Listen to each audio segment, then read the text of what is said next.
Good afternoon, Professor.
größtenteils Afroamerikaner. Ja, und Latinos. Da werden jede Menge Julius auf dem Schulhof.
So, good afternoon, and welcome to this lecture number 14.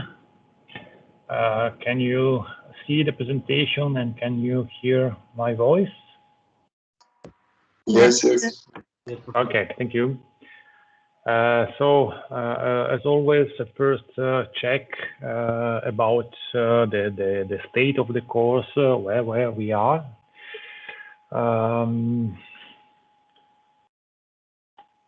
Okay, this is the folder, the Dropbox folder. I have added the presentation list.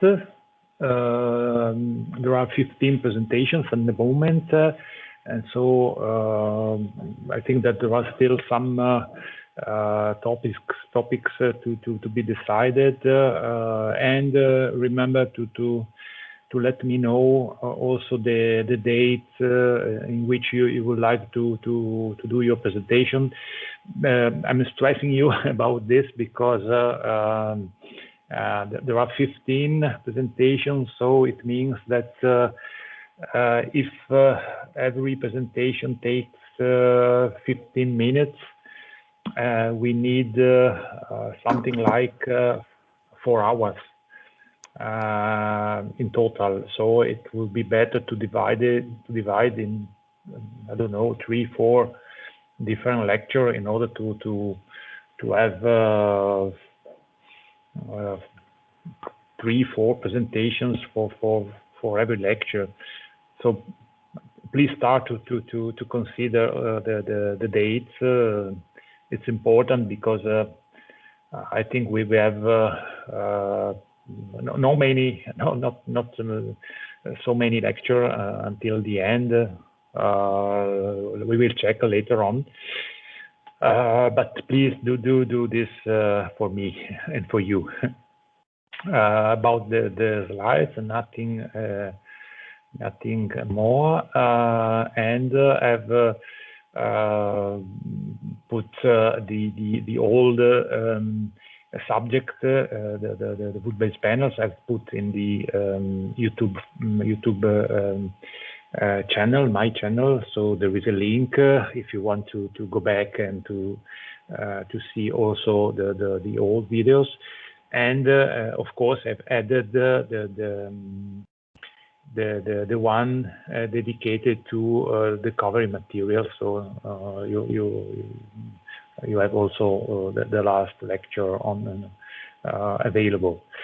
What the rest? Okay, remember we will not have next Wednesday. As I said, I'm not here, around some offices, and so I'm not able to be ready for the lecture at 4 o'clock in the afternoon. In any case, as you see, there are many others left. In principle, we can finish our course by the middle of May. If you know, our course is organized with a total of 48 hours. They are not too many, but we will do everything by the end. Eventually, we can add some extra hour without any problem, especially for your presentations. So these are the dates, and please again start to consider when you can have your presentation. Yes, okay, I'm stressing you a lot.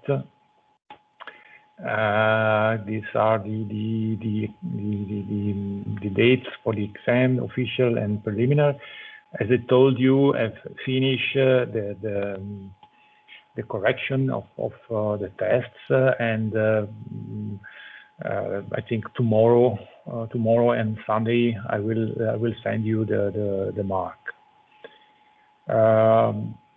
What else? So the program for today, we have to finish part 3 dedicated to covering materials, and I would like also to start part 4 dedicated to edges. It's not so different because the materials are the same, more or less. And finally, I would like to finish this presentation dedicated to your presentations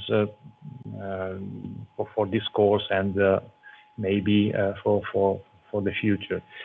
So this is everything for today, and so I can close this part. If you have any question, you can ask me, you know, at any time.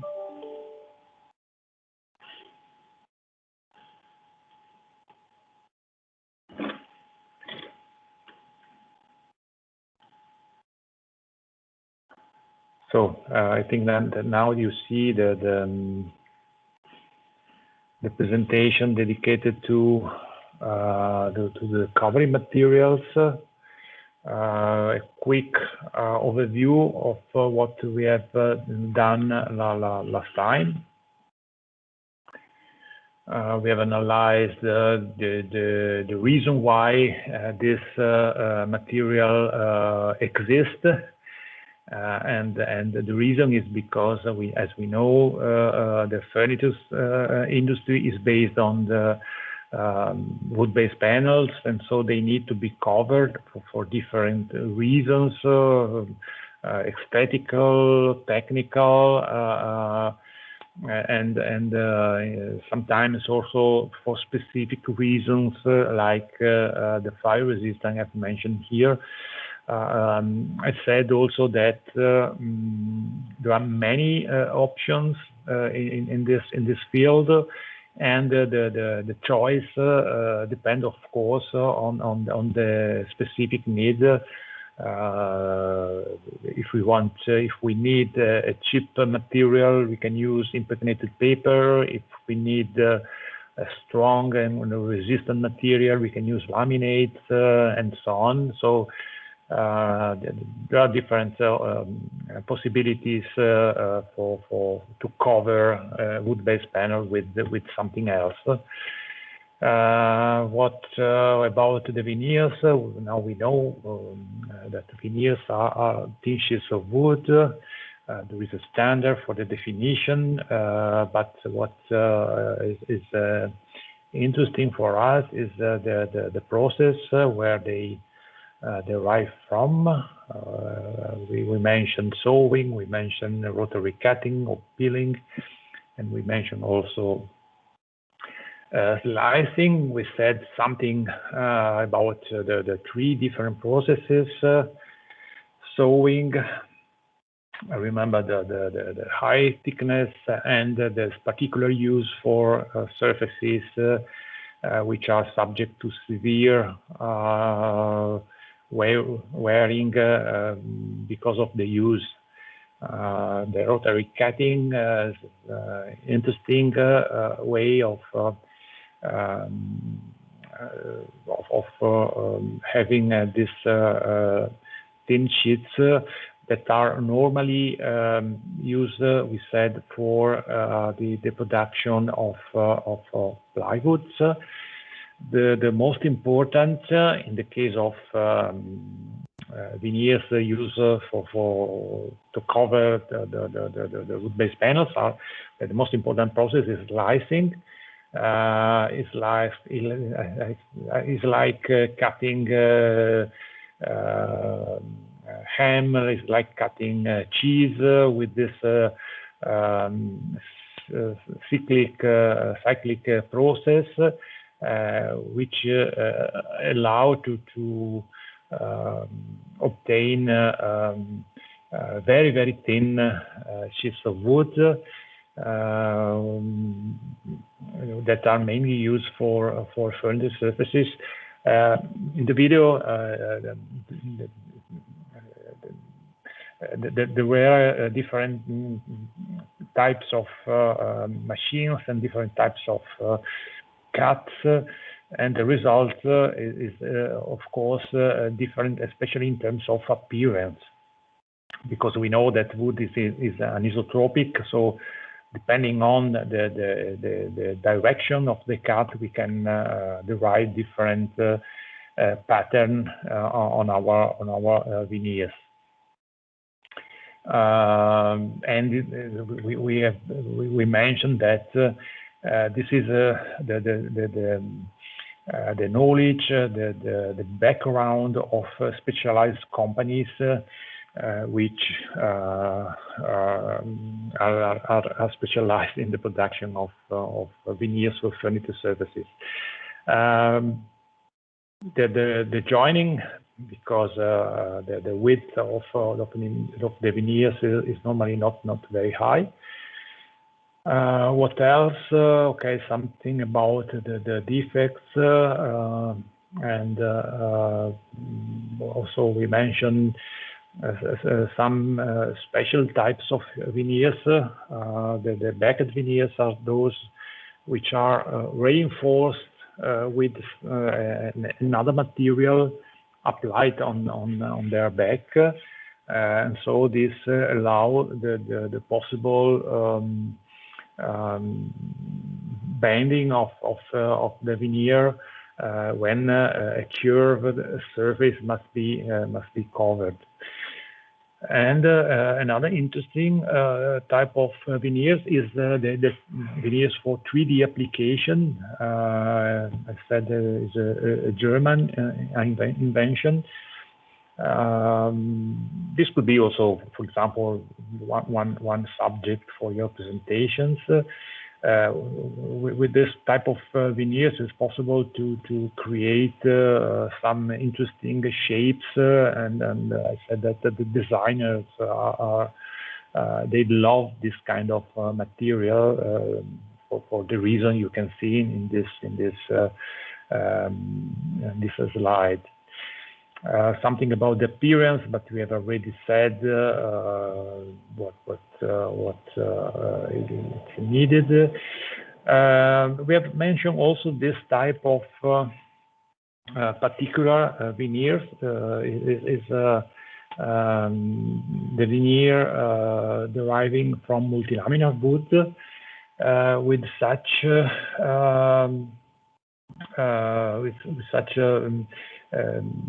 process is possible to reproduce whatever wood species we want, starting, I said, from low value species and with high fast growing speed, and so on. So today, by this technology, it's possible to have whatever wood species we want in whatever pattern, in whatever color, and it guarantees the possible supply of the same material also in the future,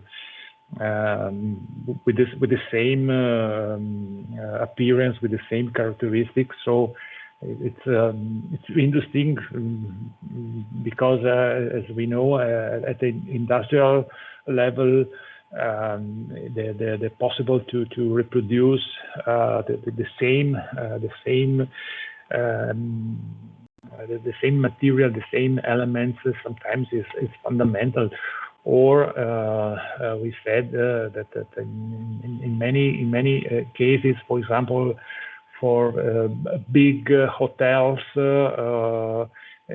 sometimes it's necessary that every room is the same, and so this is a good material to have this constant appearance of the finished product. We said something good, something bad. Because a multilaminar wood is produced with a glue, because we have different layers pressed together. Formaldehyde emission could be a serious problem, more serious here than, for example, for wood-based panels, because the amount of glue here can be very, very high. And the cost is the other drawback for this kind of materials. The rest, what you see on the left, are the benefits which I've already mentioned. We have finished last time considering impregnated papers. The veneers deriving from natural wood or multilaminar wood are very nice, are beautiful. They reflect the nature and so on. But today we know that one of, or it's better to say, the most important parameter for the industry is the cost of the raw material and the cost of the finished product. So in many situations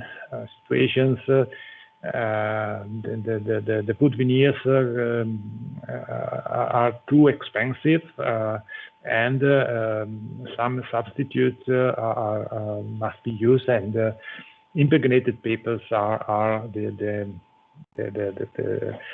substitute of the veneers. So in the last 10 years, we can say that we have seen a reduction in the use of veneers, and a fast growth in the use of impregnated paper, and the reason is the cost.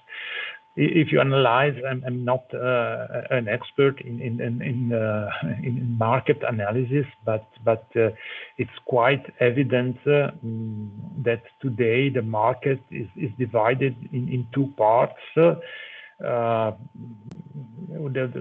One part is based on low-cost products, and the other is the opposite, exactly the opposite. So very, I can say, fashion furniture, which are furniture of very high quality, very high level, dedicated to a limited number of persons in the world. Considering what was the situation, I can say 20 years ago, the market is completely different today. In the past, there was also what we can consider the middle level that was the most important. But today, for social reasons, for economic reasons, that part of the market is now very limited. Today, there are these two segments, low cost and high cost and high quality, also in terms of appearance and so on. The middle part today is very limited. Okay, so I said that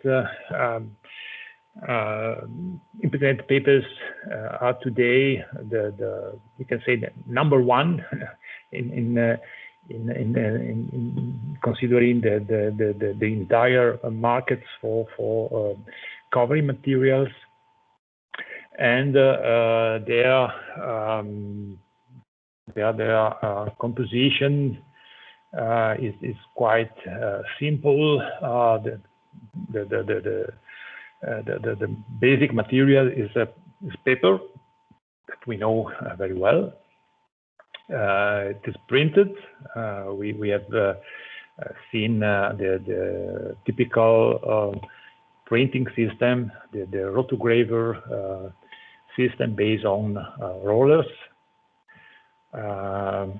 and this printing process is followed by an impregnation process, which involve also the application of a resin layer on the top and sometimes also on the back of the foil. So what we see here, this roll applies a layer, a resin layer on the top, but sometimes there is also another roller on the back, applying a resin layer also on the back of the foil. We said that there are, we can say, two families of papers: the melamine papers and the finish foil papers or decorative finish papers. The other are special types of paper that we can consider that are part of other processes, for example, the coating process and so on. So we can also forget them. What it's interesting for us are the first two, the melamine and the finish papers. We said that the melamine are formed by three layers: an impregnated paper in the middle, and two layers of melamine resin on the top and on the back. And we said that this last layer, the inner layer, has the function of an adhesive. So when the melamine paper is applied, this layer partially melts, and in this condition is able to act as an adhesive. So we also added that the melamine papers are normally directly applied by the panel manufacturers, and we said that the market of wood-based panels can be divided in raw panels and melamine panels. Sorry. So when you go to this to buy wood-based panels, for example, particle boards, you can choose raw material or melamine panels with the color you need.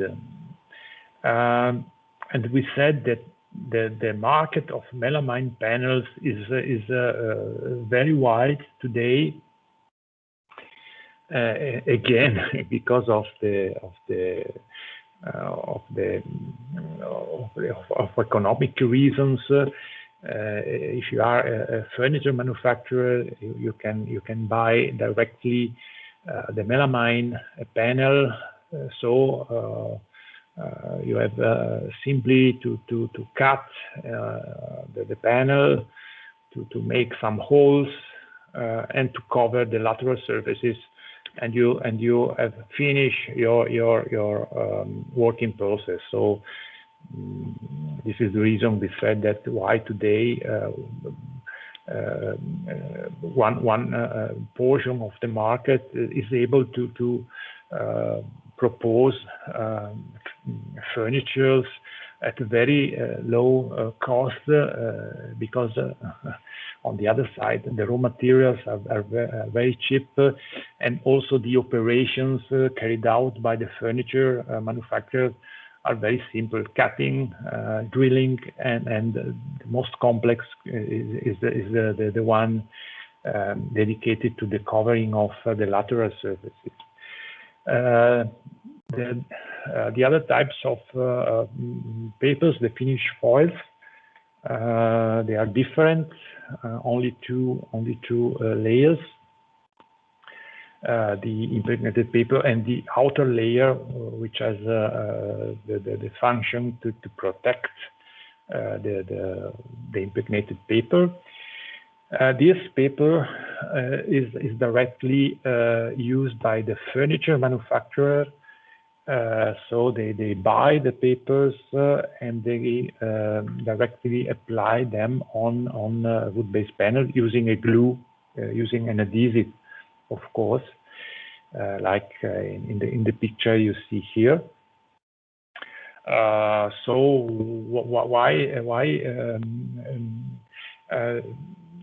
a furniture manufacturer should use finish foils? The reason is because sometimes he needs a foil of a specific color or specific pattern. If you buy the melamine panel, the choice is limited. There are not many options for you. In the case of finish foil, the producer can offer to you a wide range of different foils with different colors, with different reproductions of wood species. So this is one of the reasons. A better selections of the appearance of the paper. The other one is that with the finish foils, you can also cover profiles. You can also cover curved elements and so on. And sometimes, depending on the composition of the paper, you can also apply a transparent coating on the foil at the end, so improving the aesthetic quality of the product. We said that especially for melamine panels, there are two standards. One is for the tests, and the other is for the requirements. I have said again why standards are important. I remember that I mentioned that they represent the state of the art, and so it is what the market consider good or consider as in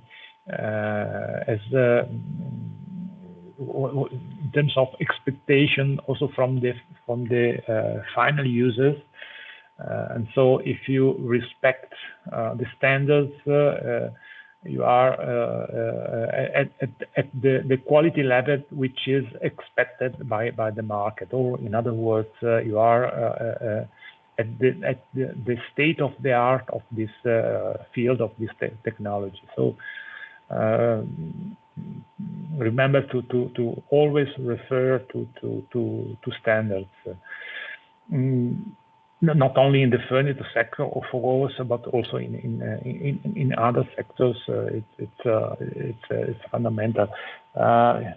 You know that also these devices they have to correspond to certain standards. If you look, for example, in my case, inside, it's written EN 149, so it means that this mask, accordingly to what the producer said, they fulfill the requirement of this European standard. In this case, for certain products, it is mandatory. In other cases, like for melamine boards, is not mandatory. The standard is not mandatory. But if there are some problems,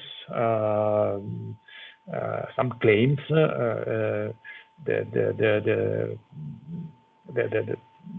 you are asked to tell if your product is according such standards, and if you say no, you may have problems. You have to justify why you didn't consider the standards.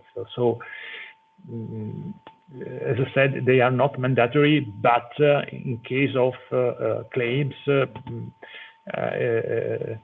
in practice, they are considered as a reference, and so in practice they are mandatory.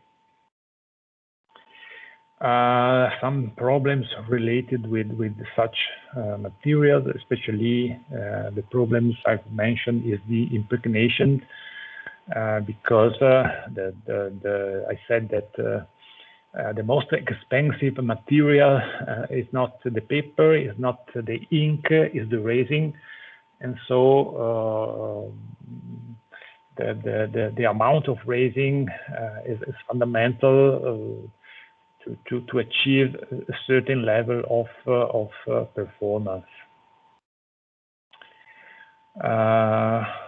Okay, so we have repeated more or less what we have already considered during the last lecture. Today, I would like to finish with laminates and polymeric foils, and we will also see some videos about the application. What are the laminates? Laminates, in generally speaking, is a material produced by bonded together two or more layers of the same or different material together. So when we speak about laminate, not only in the furniture sector, we are speaking about a combination of different layers of the same of different materials, as is written here. In our sector, in the furniture sector, laminates are the results of the combination of two or more layers of impregnated paper. So we know now what are impregnated paper. The combination of two or more layers produces a laminate, and we have two different types. The ones called HPL, so high pressure laminate, and the other is a CPL, continuously pressed laminate.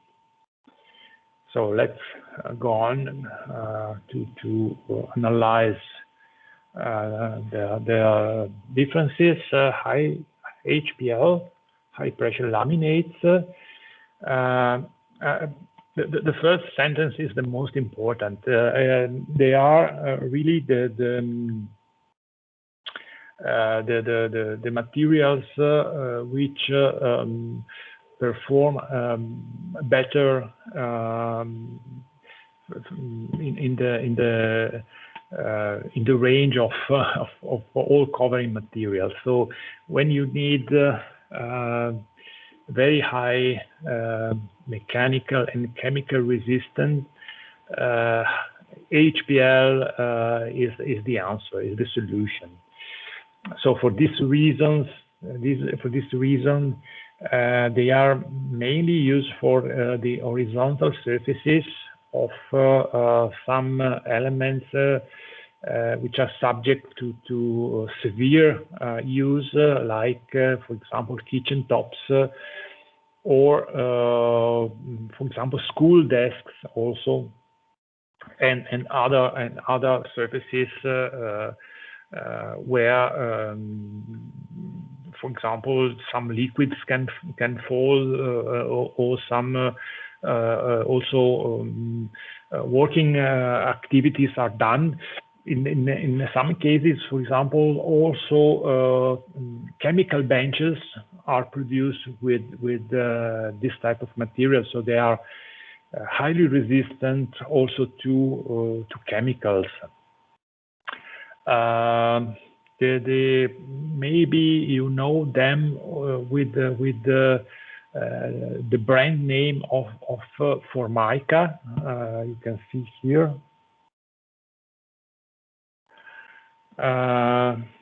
This was the first name of this material that was invented by an American company as a possible substitute for mica. Mica is a sorry. Oh. Okay, I'm not able to use this tool. Wow. Okay, in any case, the mica was the material for the production of electric devices as the base where to put all the electric systems of radio, for example, of other televisions and so on. So it was the base for the construction of the electronic circuits which are present inside such devices. And so, as they invented this material as a substitute for mica, so this is the reason of the name. Formica means as possible substitution of the mica. And today, it's still known with this name by many people. The thickness, the colors, and also the three-dimensional effects, the porosity can be very different. There are many options to also to reproduce the natural porosity of food. The composition. We can start from the inner layer. The red foils you see in the slide. The name of such foils they are made of kraft paper that I think in German means like something like strength or force. Please correct me if I'm not right. So this means that this paper is a special paper. It's a very strong paper containing still lignin, a little portion of lignin. So it's a strong material, and moreover, it is impregnated with phenol resin. We know it's a thermosetting resin. It's highly resistant also to water, to heat, and so on. So this is the part of the laminate which confer the strength to the material. Then we have one layer of decorative paper impregnated with melamine resin and printed with, for example, in this case, with the reproduction of a wood species.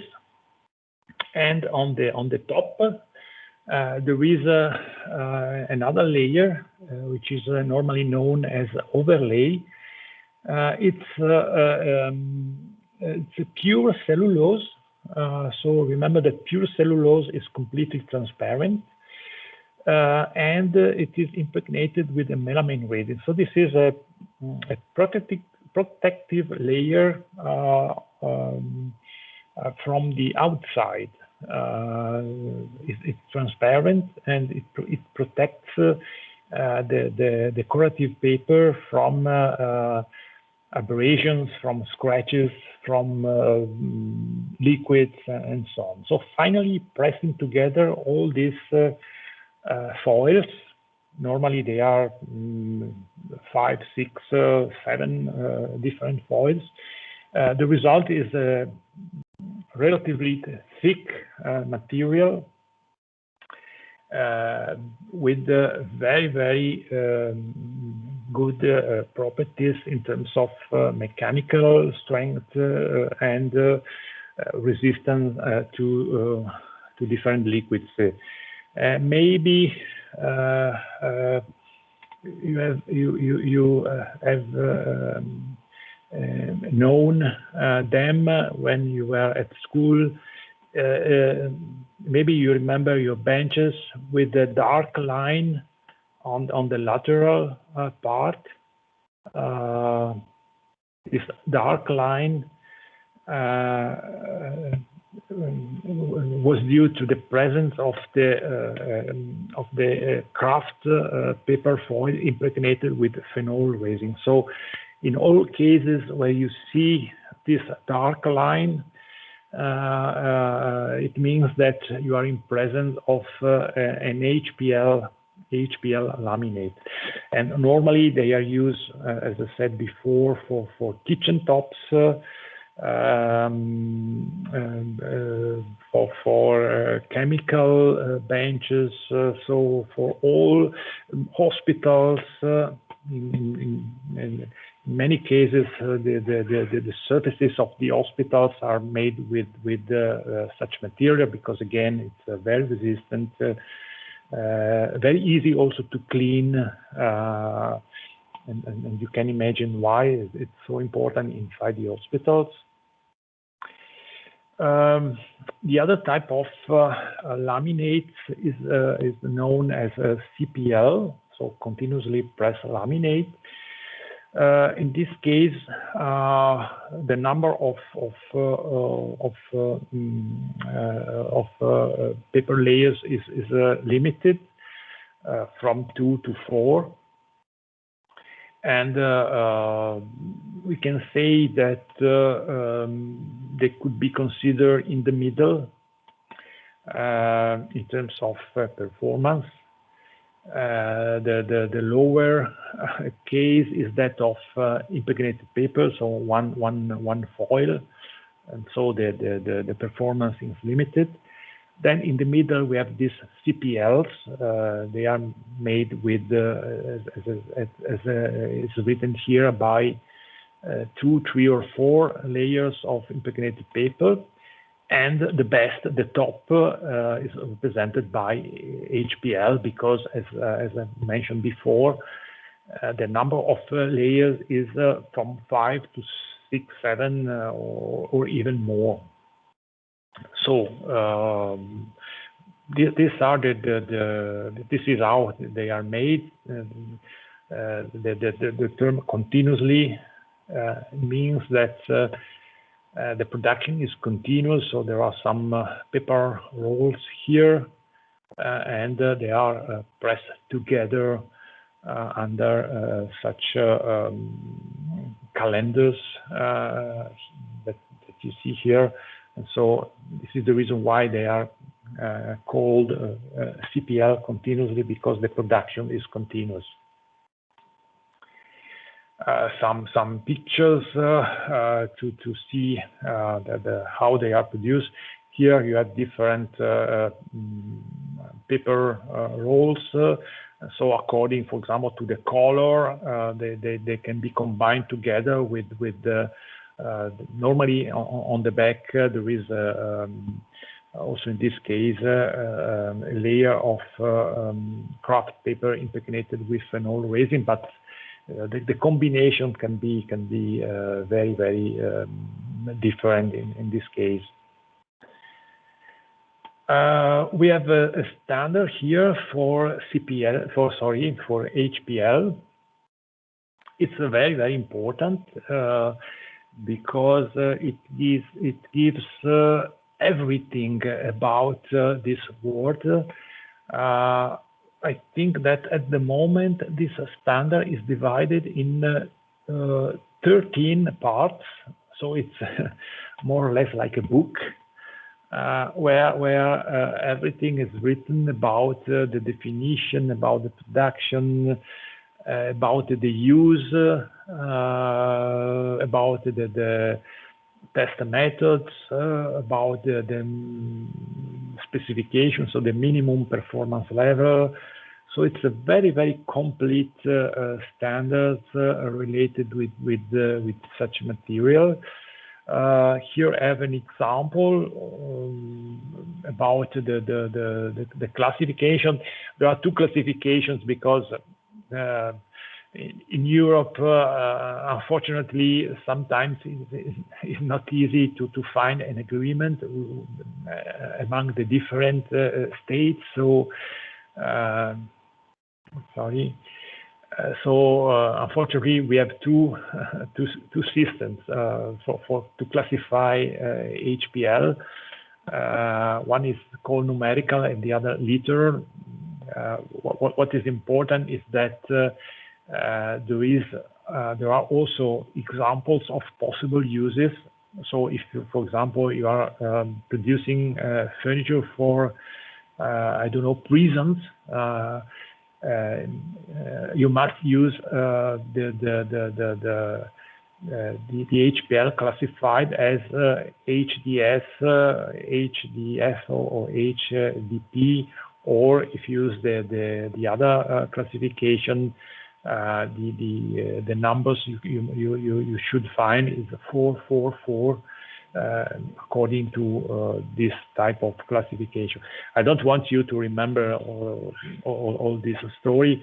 What is important again is that standards are fundamental to decide what type of material to be used, and also it's possible to check if the material is has the right properties according to our needs. The last type of covering material are polymeric foils. Now we know what is a polymer. in principle, we can substitute this this word polymeric with plastic. So in this case, we can also translate this polymeric foils with plastic foils.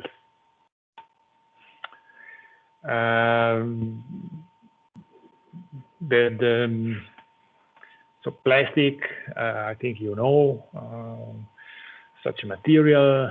You have many objects around you made of plastic.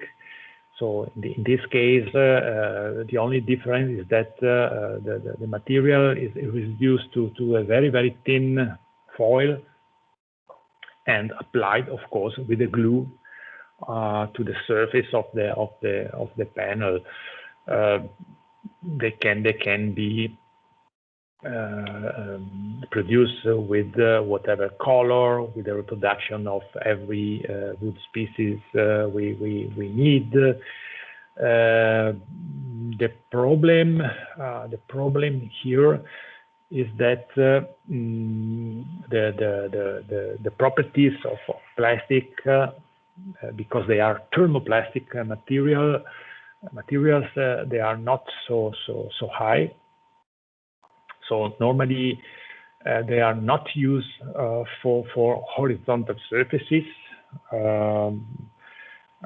They are very weak in terms of mechanical and chemical properties. So the typical use of plastic foil is in the lamination of vertical elements such as the cabinet doors for kitchens and bathrooms. This is, I think, the main application of such materials is that of the kitchen doors sector, as we will see later on.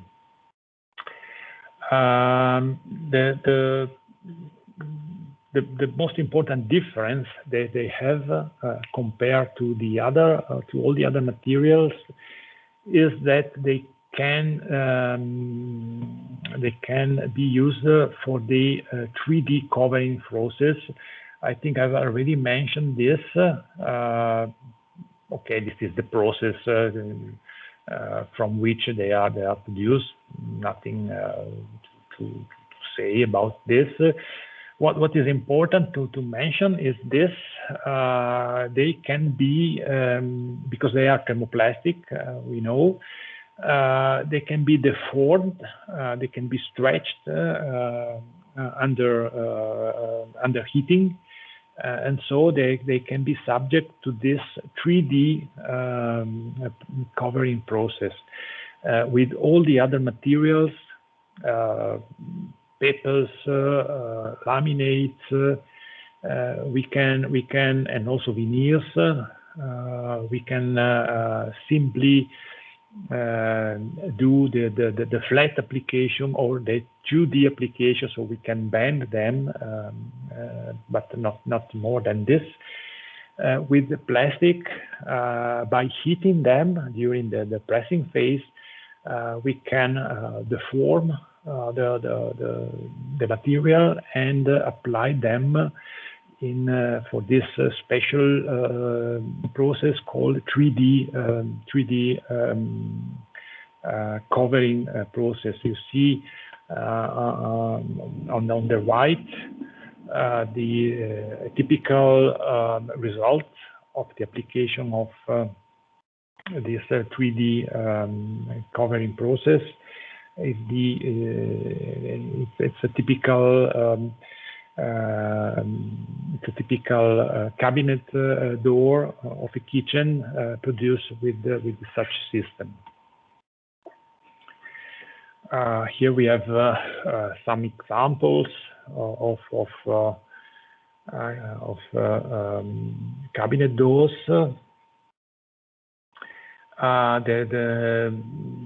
The polymeric material, the most used is PVC, polyvinyl chloride. I don't want to say too much. Is a thermoplastic, so it's interesting in terms of properties related with the application. Also, the finished product is relatively good. The only problem here for PVC is the presence of chloride in the polymer.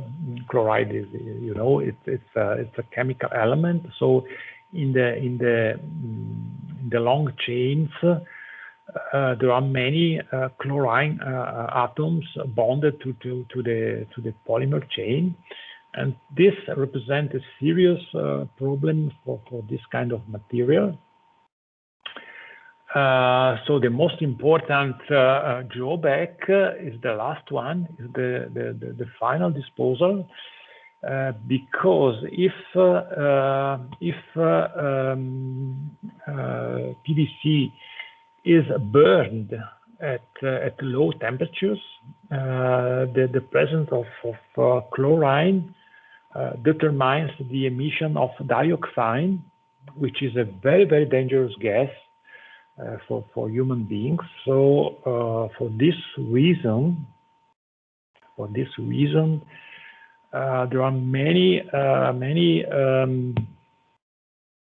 For example, in this case, you see the Greenpeace asking to stop the production of PVC.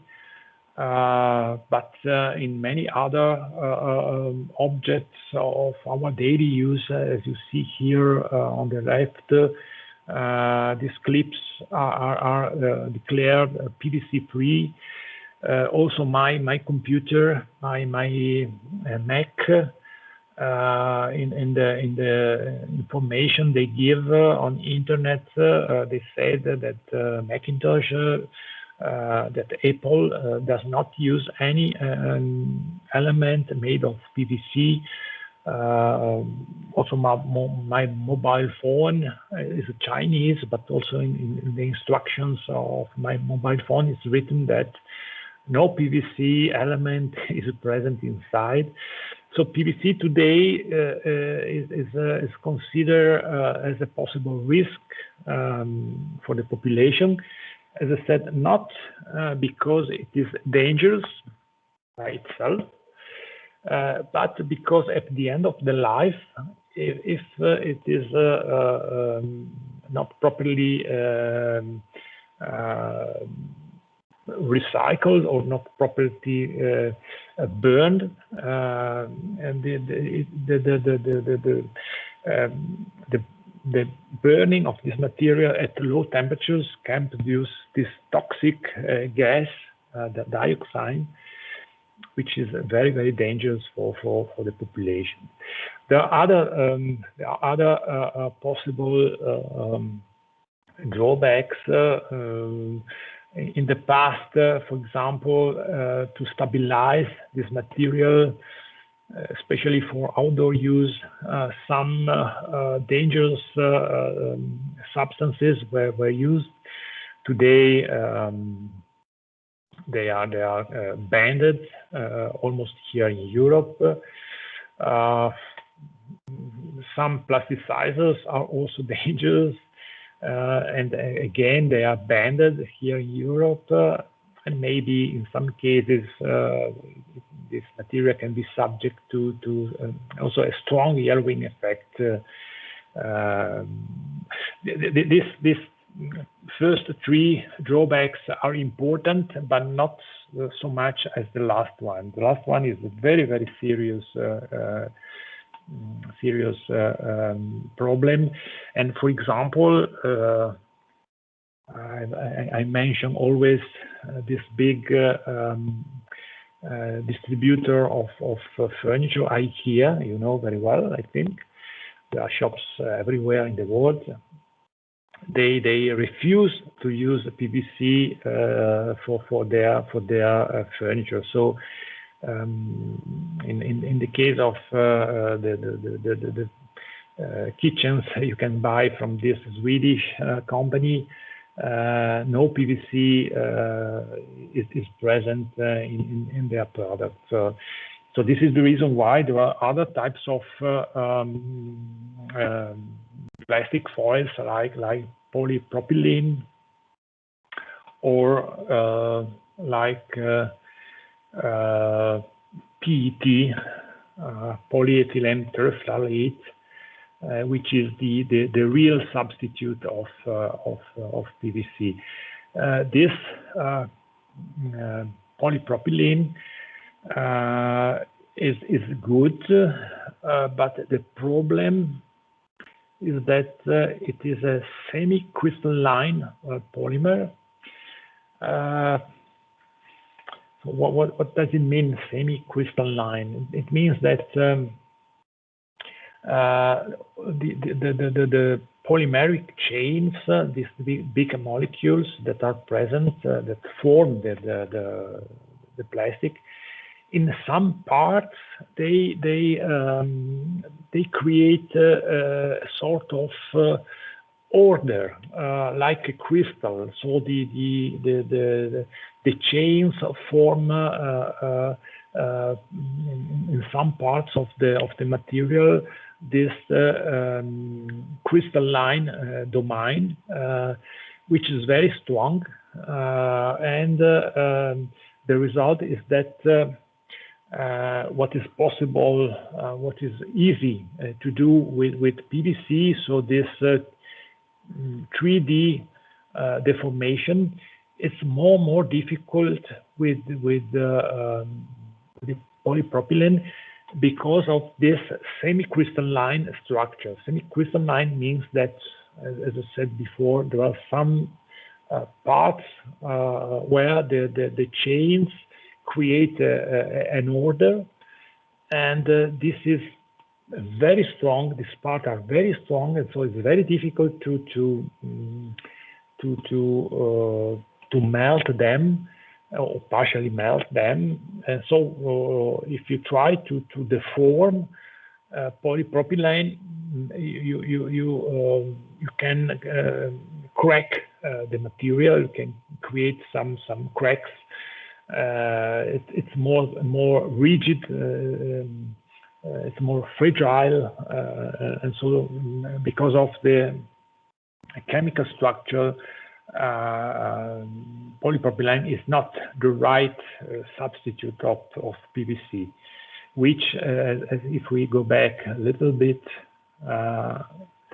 I wrote here that the morphology is amorphous. So polypropylene is partially crystalline.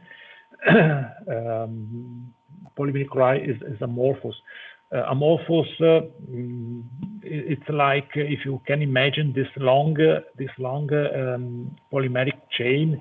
In this case, you can describe the morphology like a spaghetti dish without any order. So where every chain is completely randomly mixed with the others. In the case of polypropylene, the situation is different. You cannot imagine it like a spaghetti dish, but in some parts you can imagine a strong cohesion among the different chains, creating such a strong parts with this semi-crystalline domain. So okay, this is the story of PVC, the story of polypropylene, and the possible substitute, which is PET. Another plastic material which is sometimes used is PMMA. I think you better know it as a plexiglass. Is a material I think you know, which is transparent like glass and very, very bright. So these two properties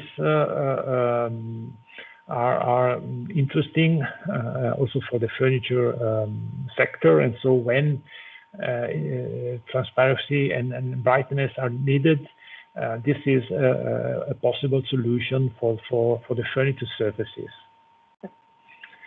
There are no classification, no official classification, but I must tell you something about the origin of this scheme. The AMK is the German Association of the Kitchen Manufacturers. I'm sorry, but I'm not able to read Arbeitsgemeinschaft Modern Cooker, something, okay. In any case, it's the association of the kitchen producers in Germany. In Germany, there are very, very big producers of kitchens.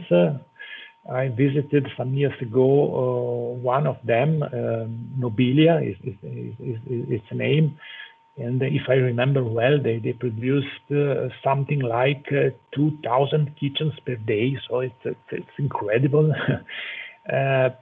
So they need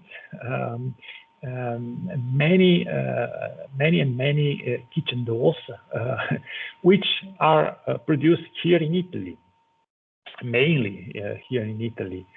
5 kilometers from here, where I am now, there is a very big company producing something like 30,000 kitchen doors per day. It's incredible, and the majority of them every day go to Germany because in Germany, as I mentioned, there are the biggest kitchen producers, and they need those. So because there are no standards, there are no references, the German association produced some years ago a sort of a guideline. So they said, okay, we can accept the Italian doors or the doors coming from other countries only if they respect some requirements defined by them in terms of resistant to light, resistant to dirt, the bonding quality, the uniformity of color and gloss, and so on. So for all kitchen doors, there are such parameters to be checked,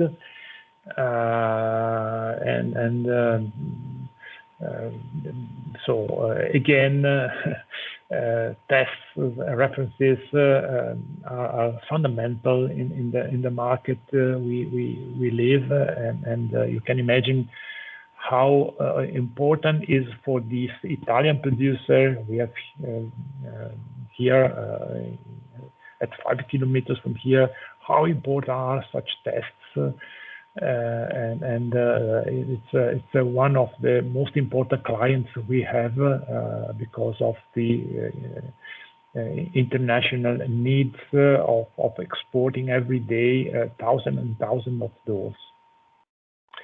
Other covering material, I would like just to mention that there are some interesting materials like metals, like leather, and the one of the most interesting is the stone veneer. So they are very, very thin layers of stone, of real stone, that are applied on the surfaces of furniture or building elements like a veneer sheet. And the final product gives the impression of this massive stone. In reality, it can be lightweight, because only a little, very thin layer is applied on its surface. Something about the application, then we can have our break. I would like just to show to you 3 videos. One is for the application on flat panels. The other is the profile wrapping, so is the covering of the 3D profile. And finally, the use of a membrane press for the 3D application using plastic foils. This is the application process for flat panels. Also with the possible covering of the lateral surface. This is a video. This is one of the most modern system for what is known as continuous lamination.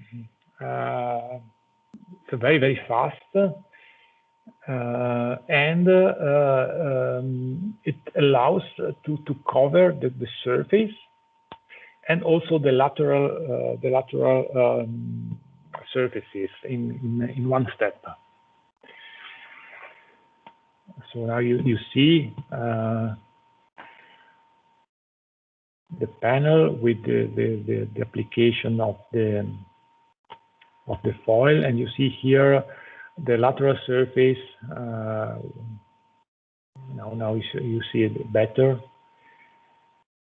with the roller which press the material on the edges.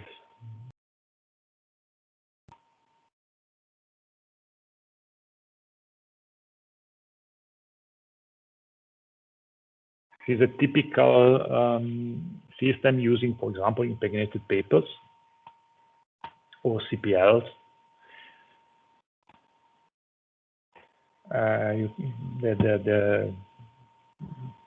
The width is adjustable to the needs. So in very, very limited amount of time, you can have the finishing of the panel, as you have seen in this video. The profile wrapping is the covering of long and narrow elements like profile, which are used as elements for the production of doors, the frames of the doors, for example, or other parts of furniture or building elements. This is a hot melt glue, so it's a glue applied at high temperatures, normally around 200 degrees. This could be normally a CPL.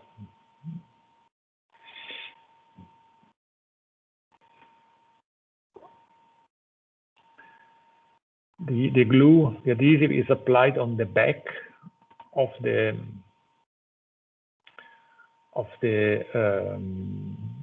foil, and the most important and interesting part is the pressing station, where you will see there are many rollers pressing the material on all the parts of the profile. So the preparation in this case is normally very long, but then when everything is ready, the production is very, very fast. And you see this pressing part is amazing with all these rollers pressing in the profile in one specific part of the profile.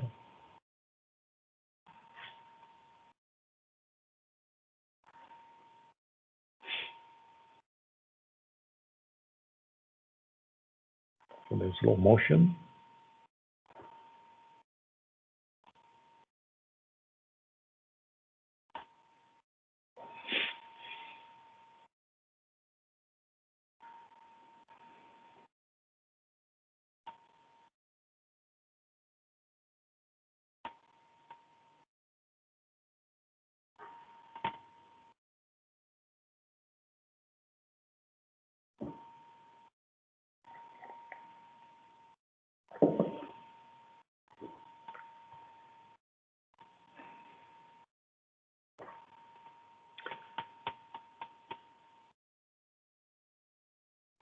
Okay, so this is the finished product.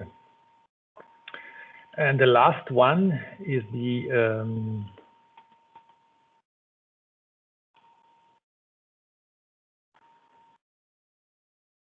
the 3D process using membrane press. You will see in the video is an animation. The pressing plane is not rigid. Is a membrane made of silicone. This is the panel. Sorry, let me try to. So this is the pressing plane, and as I said, is a silicone layer. This is the plastic foil, the blue line, and the panel is this orange, brown orange part. So when the press acts, there are two effects. One is the heating of the membrane press, and the other is the suction of the air from the bottom of the press of the pressing plane. So the foil is deformed, and the membrane press is able to press the material on the surface. Then the membrane press is released, and the foil remains glued to the panel. This suction system you will see better in the animation we are going to see now.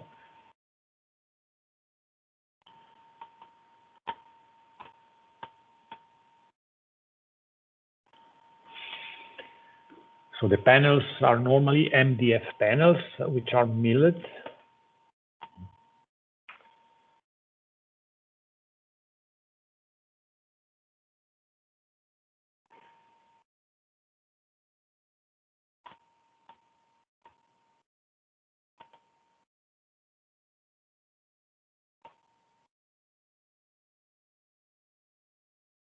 Then the first step is the application of the adhesive. You have seen here the yellow lines is the adhesive which is applied on the surface.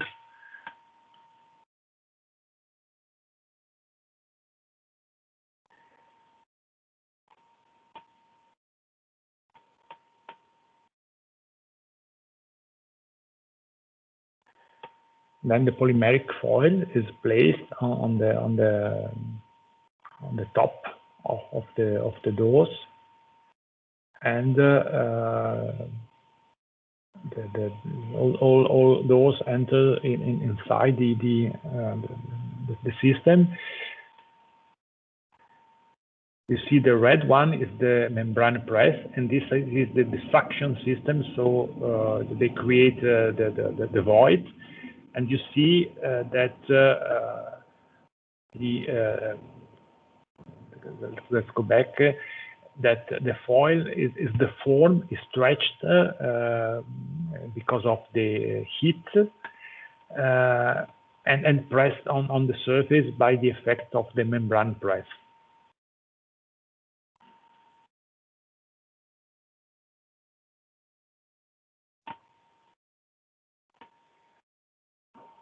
Then with the simple cutter, the operator divide the different doors, and the process is finished. So in this case, the back of the doors of the panel is already coated with a melamine paper. So in practice, with this operation, as you have seen, in one step, the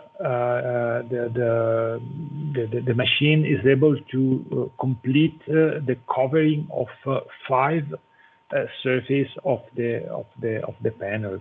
The the remaining one, the back, as I said, is already coated by a melamine paper. So it's a very the yield of such machine is very high. The production, the number of those produced every day is incredible.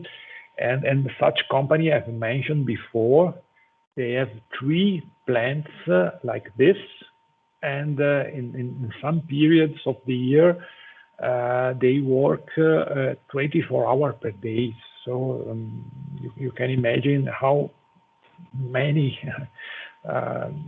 those are produced by this company. Okay, I think that was all. Yes. So if there are no questions, I think we can have a coffee break now. It's 2:22, so I think we can have a break until 35, 36 past 2. Okay, so drink a coffee and be here at 14:36. Okay. Okay, Professor. Okay, see you then.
Okay, so welcome back. I hope you are here with me. Yes, now I see you. Unfortunately, we cannot be together in the classroom. So I would like to show to you some of the material we have considered until now. This is a veneer, you see the surface, and this is a backed veneer. So as I said, there is a fabric applied on the back. So this is very resistant. I can bend it. As you see, you can do this with normal veneer. You completely break it. So this is the reason of the backing. This is a little piece of this 3D veneer. You see on the back the gluing lines. Unfortunately, I lost one strip here. Maybe you see how is it possible to deform it and to create interesting shapes. This is paper, common paper. This is again paper, but you see the difference. This is very thin. The impregnation maybe was very poor. This is stronger. So the result is of course different if you apply this paper or this paper. Maybe if my desk was made with this paper, a drop of coffee could penetrate inside, and so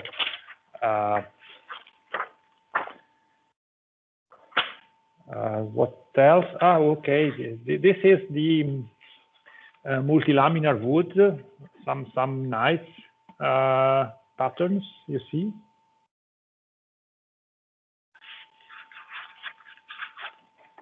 Another one. This is wood. Another one, yeah. This red, and also this one.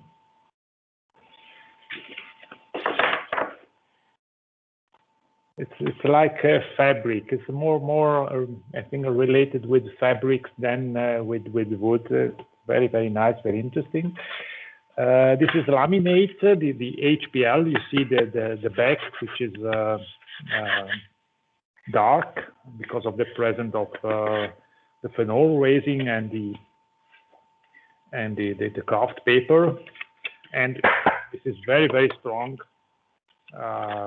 Maybe your kitchen could be done with such material. And this is plastic. I said before that it's possible also to reproduce the appearance of every wood species. Normally, I like it if it is at 10 meters from me. If you see a door made of PVC reproducing wood, you can immediately discover that it's not wood, because the appearance is that of plastic. It's I hate this material, especially when try to reproduce wood. And this is the polymethyl methacrylate, the plexiglass. Okay, so very brilliant. So if you need very glossy surface, you can use this. So these are some examples. Unfortunately, I cannot pass to you in your hands as we normally do in the class. But in any case, I've tried to show to you some of them. Okay, I would like now to start. Let's see if we can finish or not. Maybe no, but because I would like to dedicate the last part to to finish, to complete the tips for presentation. This is the part 4 dedicated to edges. As I said before, the materials are more or less the same as we have previously seen. The only difference is the application systems. Okay, let's try to go on for half an hour, and then we can stop and finish next time. No, I'm not. So the program, short introduction as always. We will consider the different types of edges, the thick edges, dust seal edges, and then the thin edges that are the most important. And the most interesting part will be part 3, the application, because in this case, special machines are used.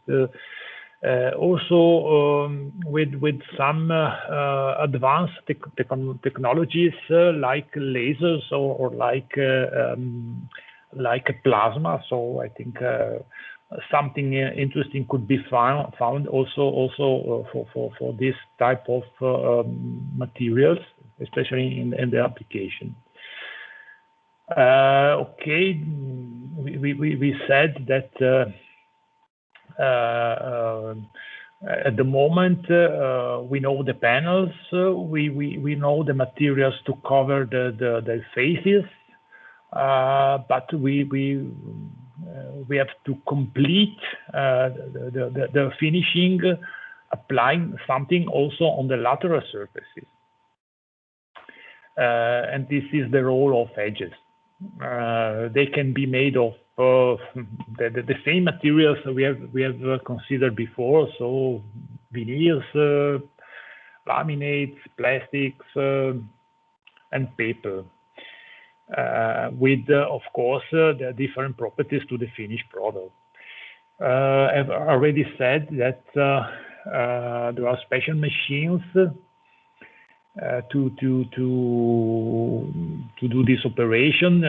They are known as edge benders. And what else? Okay, we will see also a special type of operation which is called post-forming, but I don't want to anticipate what post-forming is.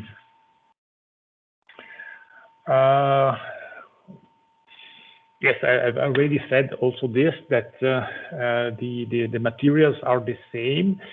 The only difference is that in principle they must be stronger, especially to impacts, because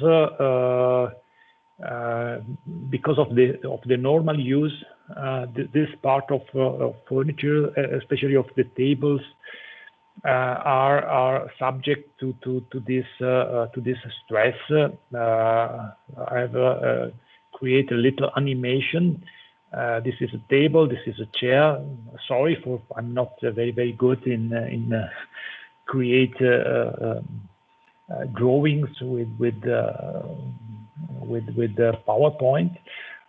What happened?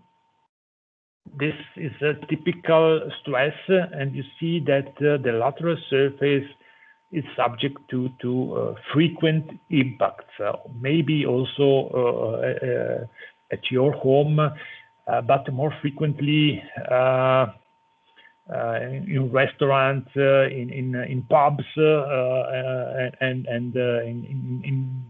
normally in public places.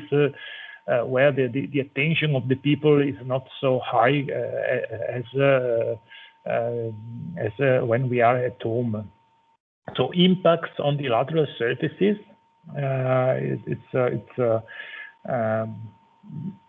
can be a problem. And so the edges, in principle, should be should be considered also in terms of this type of aggregation. These are some pictures I've found in some offices, but maybe there are examples also around you of this kind of problem. Let's see. So nothing so different from the other types of the materials used to cover the face of the panel. So thick edges. Normally they are expensive. They have a good performance when they are milled, like in this case. This is a particle. This is a particle board, for example, a veneer applied on surface, and with a thick edge milled on the latter surface. The final product appear to be produced, to be done with massive wood, because you don't see any part which reveal to you that inside there is a panel. So with this lateral surface made of massive wood, the final impression is to see, for example, a table made with massive wood. They can be also functional, like in the case you see here. You can open the door using this hole created in the edge.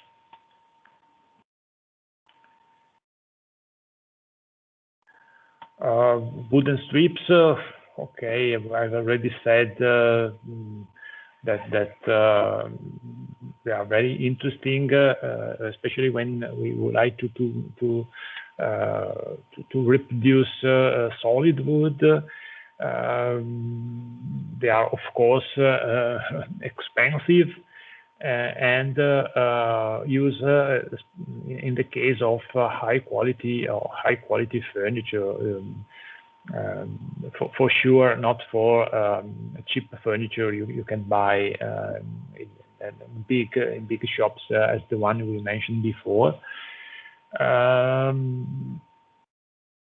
We can use also metal bars, like the one you see in the picture here. The advantage, apart from the appearance that could be appreciated, but the big advantage you can understand is the high resistance again the impact.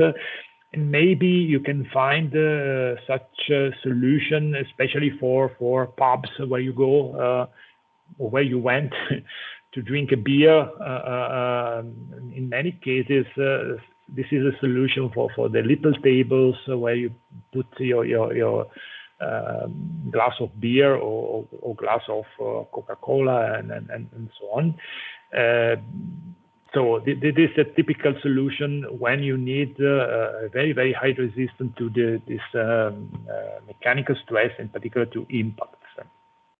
On the other side, a different solution is to apply plastic edges. In many cases, they can be also very flexible, made, for example, with rubber, especially for children furniture. In many cases, the lateral surfaces are made with rubber, and you can understand the reason, because children can fall down and their head could hit the table, and so if we have a soft material, the risk of damage for their health is limited. So, in especially for children furniture, plastic foils, very flexible, are frequently used.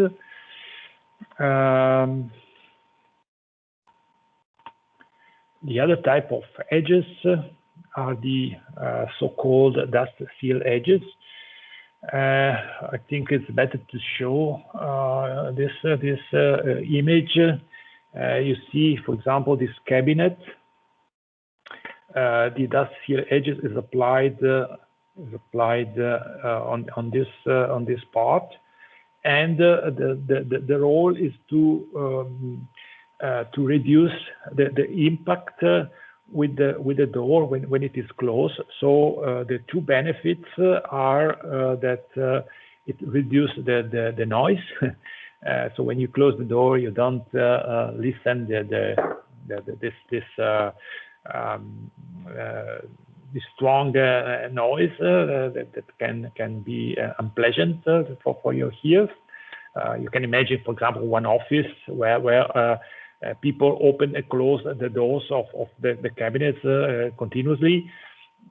So if you continue to listen such noise, it can disturb you. So this is a way to reduce the impact of the noise on the people. And the other benefit is that they completely seal the inside from the possible ingress of dust, so preventing the penetration of powders inside the cabinet. They are not very common. You can find them only for certain applications when these two properties are required. So remember, dust seal edges, the two benefits: they reduce the enter of dust, and they reduce the noise when the door is closed. The thin edges they are the most important type of edges used in the furniture sector. As it's written here, they can be made of wood veneers, impeccable paper, laminate, and plastics. They are supplied in the form of long strips, as you can see here in the pictures. The thickness can be very, very limited, or also relatively high to some millimeters. The width depends on the panel you have to cover. So normally it's around 2 centimeters, but it could be also wider depending on the thickness again of the panel. Okay, the type of the choice again depend on the final needs, and the application is carried out, but we will see some videos later on with the automatic machines with the speeds that can reach 100 meters per minute. So very, very fast operation in some cases. Wood veneers, nothing to say, nothing really different from the veneers we have seen before. Yes, a big difference here is that the junction shall be done not on the lateral surfaces like we have seen before, but on the end grains to create these long strips. Sometimes, as you see here, the type of joint is called finger joints, like the fingers that can be joined together. So this type of joining system partially hide the junction, because if you see a straight line like in this case, the junction is clearly evident when you use such finger joints. it is, as I said, partially hidden, and sometimes you don't note the presence of the junction. This is another example of this type of joining system. Also, multilaminar wood can be used with possible interesting colors and patterns compared to the lateral surface of the panel. What could be the problems here? The presence of moisture. In case of high moisture content, the problem is related with the application, because as we will see, the machine, the edge bending machine, normally use hot melt adhesive. So the adhesive is applied at very high temperatures, around, as I said before, 200 degrees. So if the veneer, the moisture content is very high, when it's coupled, it starts to release a lot of water, and so this can disturb, can create some problems with the adhesion, because you try to bond two materials, and one of them during this union emits vapor, which can, of course, create a serious interaction with the bonding process. And as we have seen before, the flexibility is fundamental, especially for cured surfaces. For example, if you have a round table, you have to bend the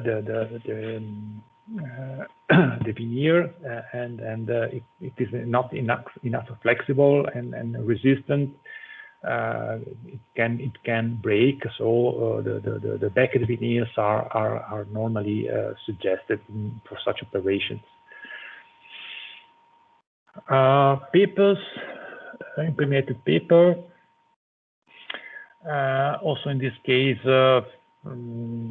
nothing to say about the material. We know what impregnated paper is. The only difference here is that we need to use highly resistant material to mechanical stress, and in particular to impact. So the weight of the paper normally in this case must be higher. So very thin paper is not useful for such operation. What about the rest? Okay, also in this case, the amount of moisture could be a problem because of the creation of this steam, which can alter the union with the panel. And depending on the type of raising, also this edge could be subject to formaldehyde emission, but we can also forget this point. HPL, we know very well them now. The problem of HPL is the dark line you see here. You can note, especially with light colors, like in this case. So in principle, they are very good because they are highly resistant to mechanical stresses, but because of this dark line, their use sometimes is not appreciated by architect designers and also by the final users. You see also here some the evidence of this dark line, which again depends on the presence of the kraft paper impregnated with phenol resin. So for black panels, you don't see anything. In the case of white panels, you clearly see this dark line. Plastic edges are the most used in the furniture industry. I don't want to repeat. They can be. They are produced with thermoplastic polymer. What else? The use of edge banders and of melt adhesive. I already said. PVC are the most used because they are cheap, normally good performance. Among the negative factors, the environmental impact, now we know why, especially, as I said before, during the final disposal, we have always this problem of dioxide production. Possible yellowing. This is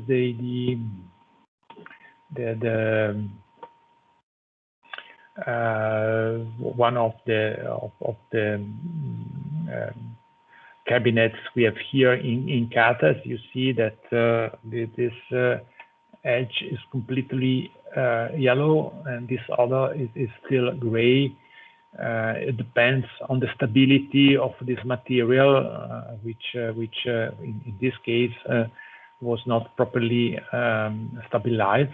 So it's yellow, clearly yellow compared to this one. I didn't mention that, but we will see later on when we will speak about the adhesive, that plastics normally show a very low surface energy, so they are very difficult to be bonded, and so before they are bonding, they must be covered with the primer, with a special substance which promote the adhesion with the adhesive. We will say something more, as I said, later on when we will speak about the adhesive. This primer is fundamental for the adhesion, but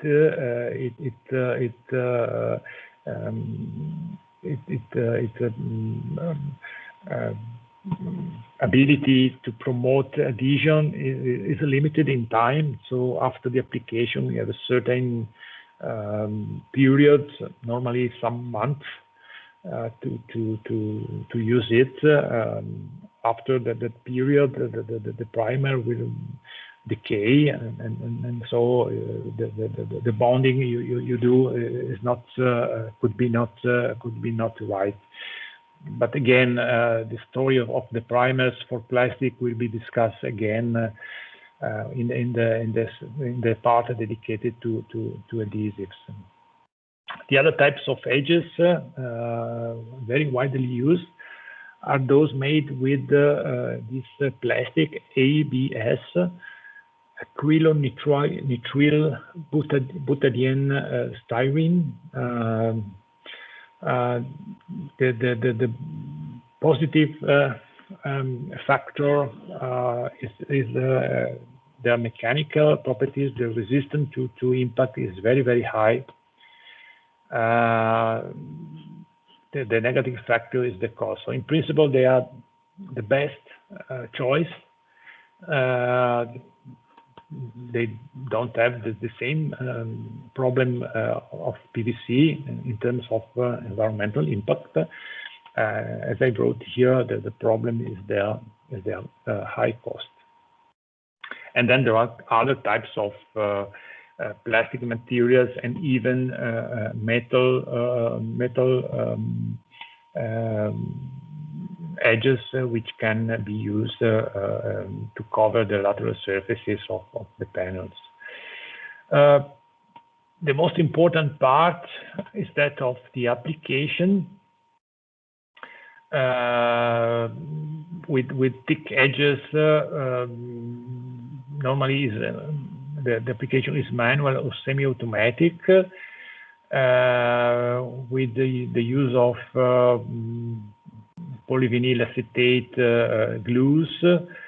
But what is more important to consider is the application of thin edges, which said they represent the large majority of the edges used in the furniture sector. We will see now some videos. This is related to striped panels, and we will see one of those machines.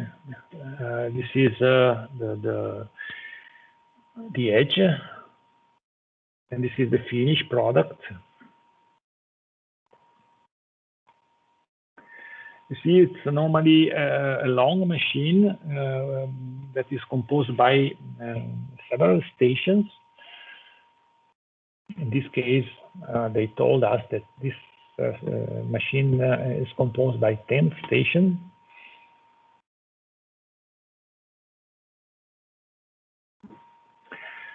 The preparation,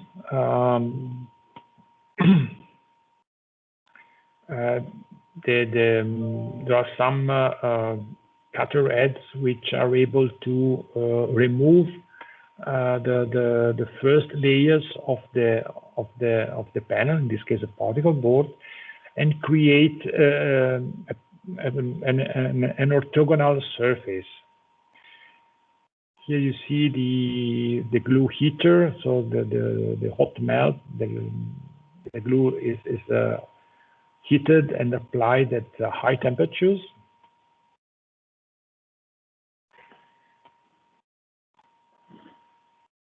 And then the edge.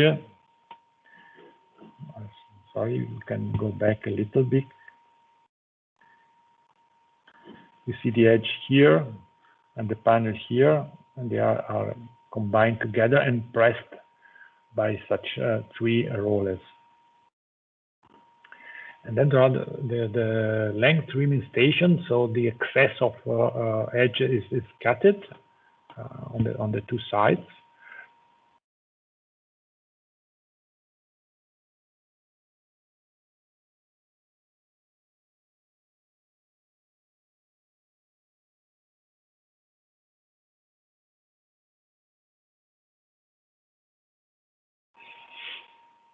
With the cutting system.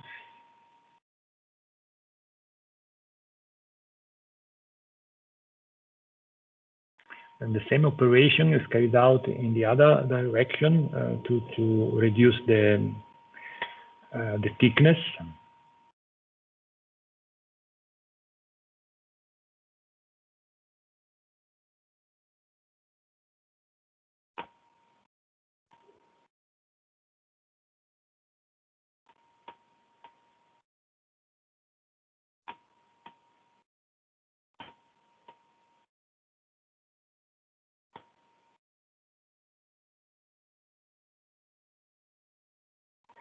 And then there are some, we can say, finishing operation to produce a smooth angle with different devices.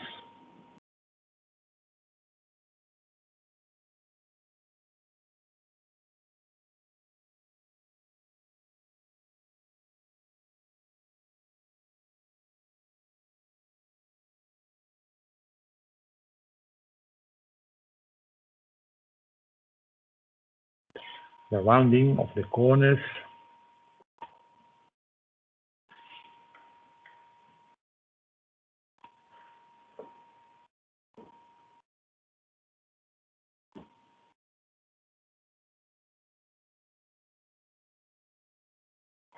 Okay, I think we can finish now. So the most important part of an edge bender for stride panels is the preparation of the edge, so the squaring of the panel. And then we have seen the application of the adhesive, of this hot melt adhesive onto the panel. The bonding on the edge and pressing by some pressing rollers. And then there are several operations that I've simply defined as finishing operations to create a very smooth surface, round surface, and so on. So this is something you can find in all furniture producers. This is in many cases the most complex machine they have inside, because as I mentioned also this afternoon, if they buy the melamine panels, they have simply to cut, to drill, to create some holes, and to finish the lateral surfaces. So, as I said, in many cases, this is the only technological operation carried out inside the furniture manufacturers' companies.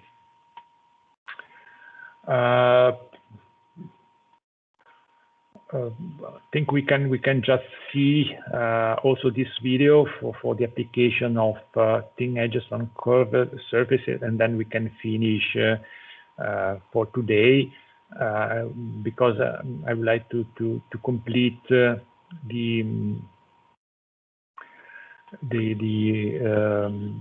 tips for your presentations. This is a manual or semi-automatic machine for little companies with all the same stations we have seen before. So the melting of the glue, the roller for the application of the glue, the rollers for the pressing of the edge, but the movements of the panel is carried out by an operator. Okay, they show all the control systems. And now we can see how it's possible to operate.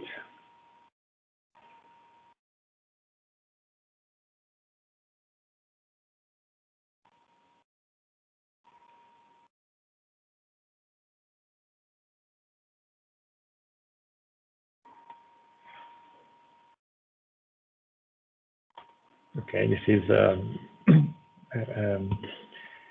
manual, or we can call a semi-automatic system.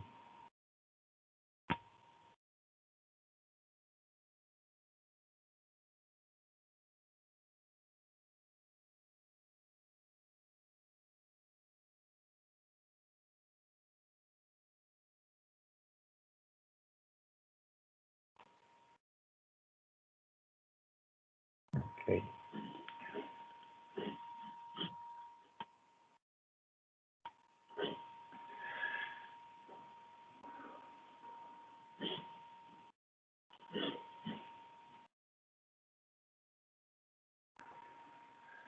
This is a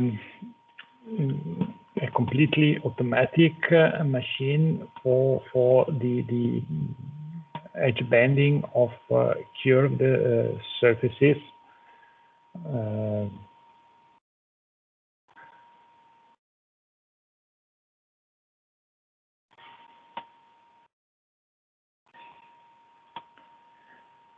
You will see that there is this head equipped with different tools. the first operation is to cut the panel to produce a round element, and then, as you see now, the edge is applied. The technology is the same with the hot melt glue. These are the finishing operations, and this is the table, the final product. Another shape. They like to demonstrate how versatile is their machine.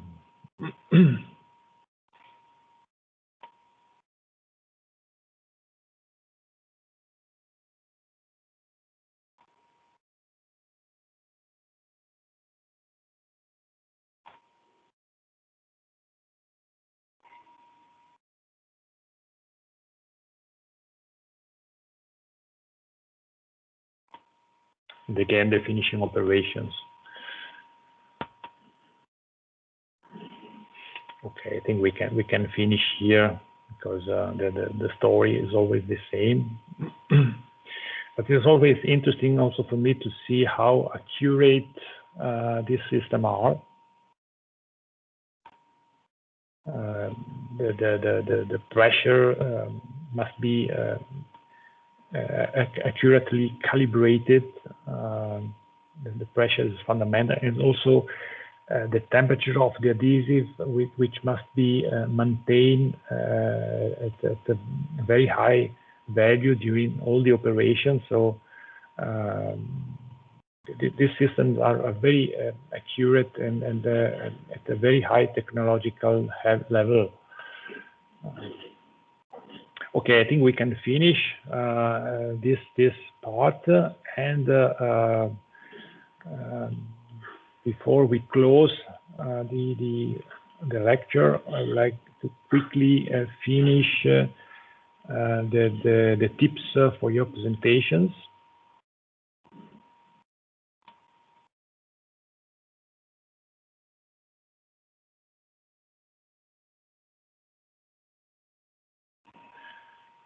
Where they are.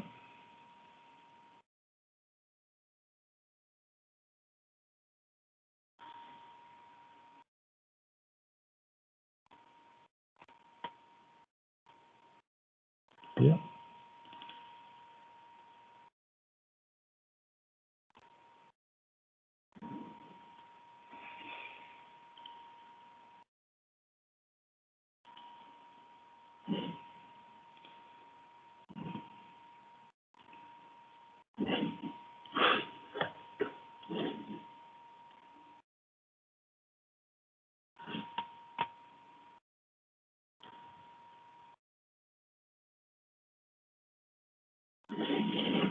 Just a moment.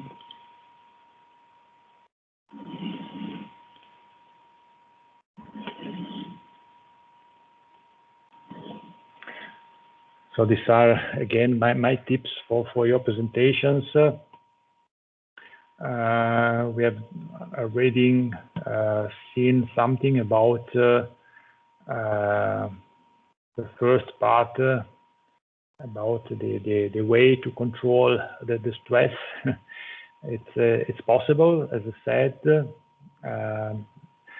Not in the case of my course. I think that you are not stressed for the presentations you have to do inside this course, but maybe in the future during your thesis or even during your working activity, there could be some events where you are, for example, in front of 200 people or you in front of your boss, and then you have to present something. And in such cases,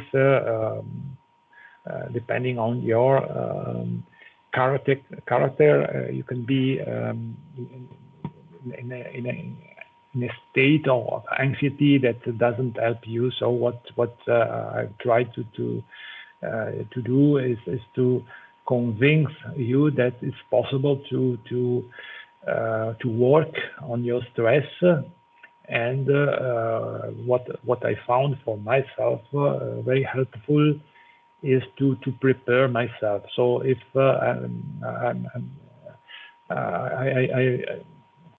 I'm aware that preparing myself, the result could be good. This reduces my anxiety, and so I'm more able to be in front of my bosses, in front of 200 people, and so on. So the preparation, if you are aware that preparation helps you, you can reduce your insecurity, you can reduce your stress, you can reduce your anxiety.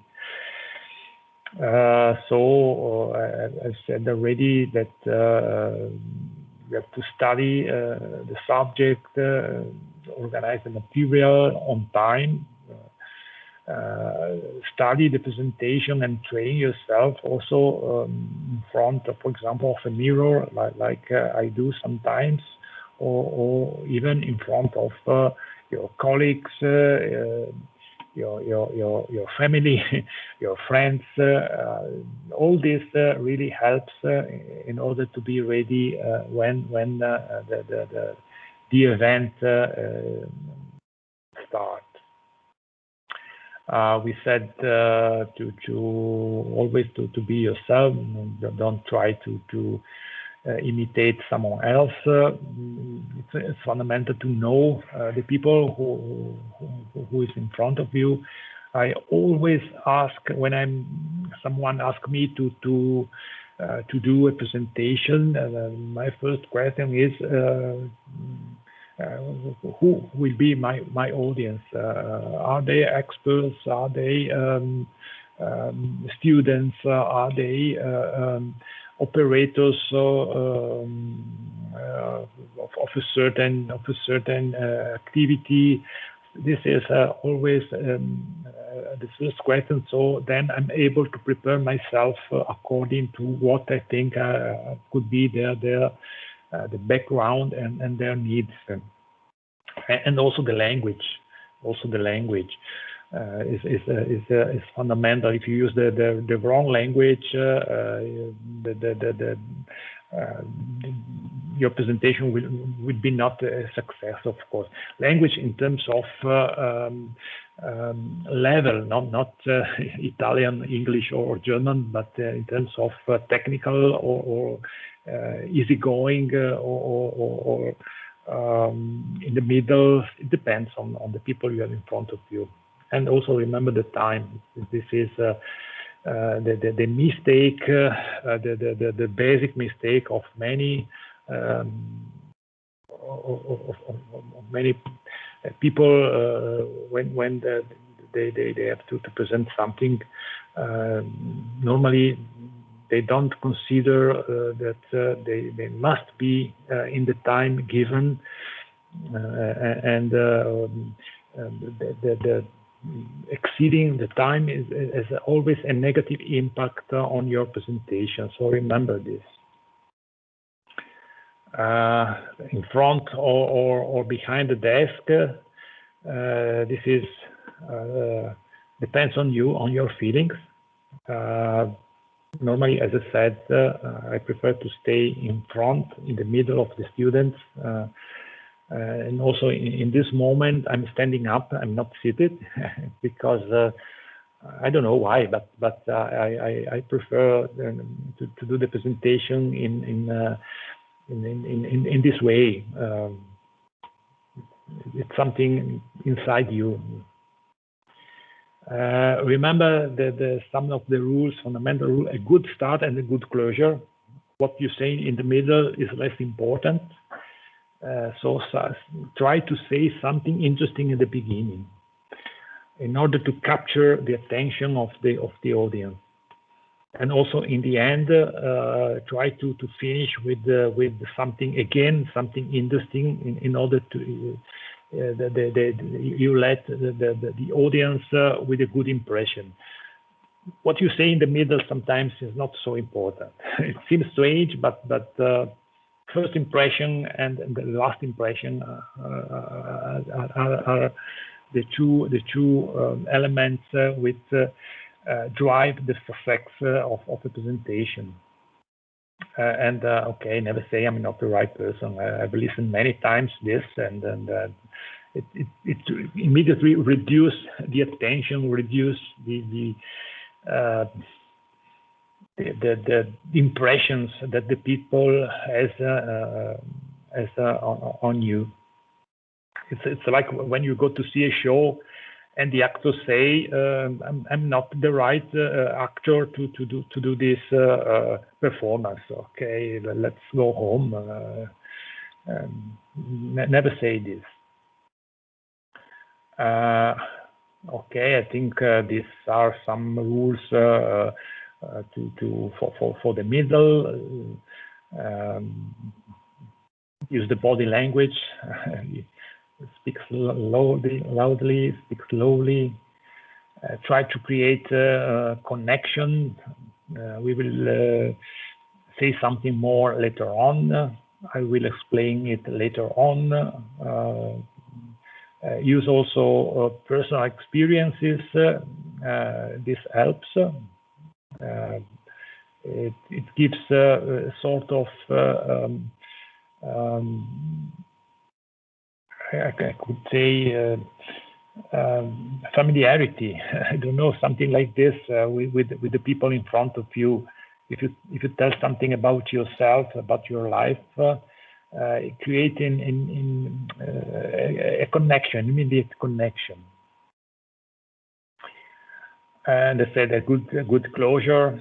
Normally I summarize what I've presented, and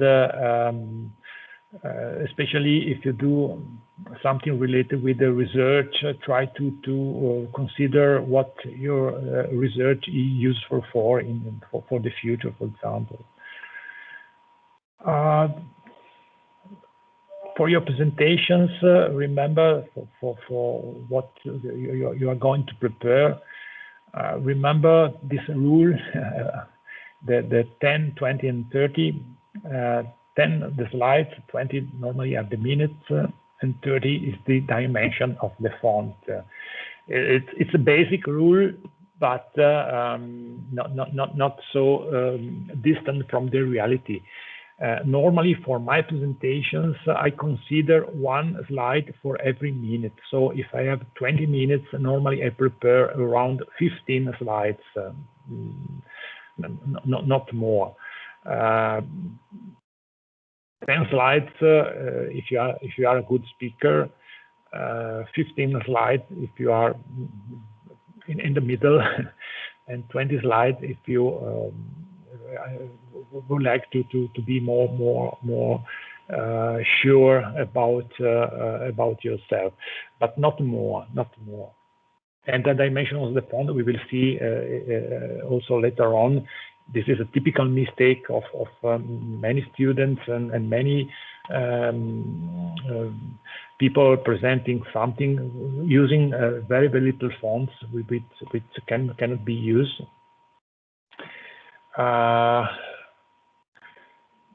Use an index. I like it, especially at the beginning. What are we going to listen? I will say something about the general introduction. Then we will focus on the problem, the solution, and conclusion. So this could be. So you are prepared. Okay, this is nice. I've got what this presentation would like to tell me.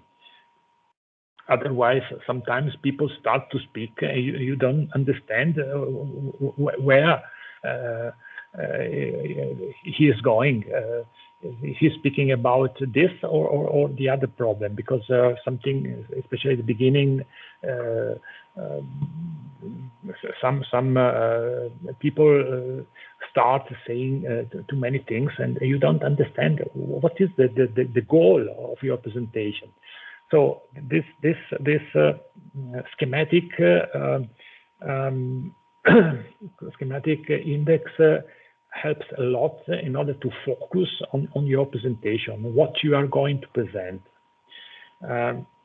In many cases, I could really tell you that, especially, for example, for the thesis of the students start to speak, and after 5 minutes, I don't know what he's going to say, because there is not this order. The content.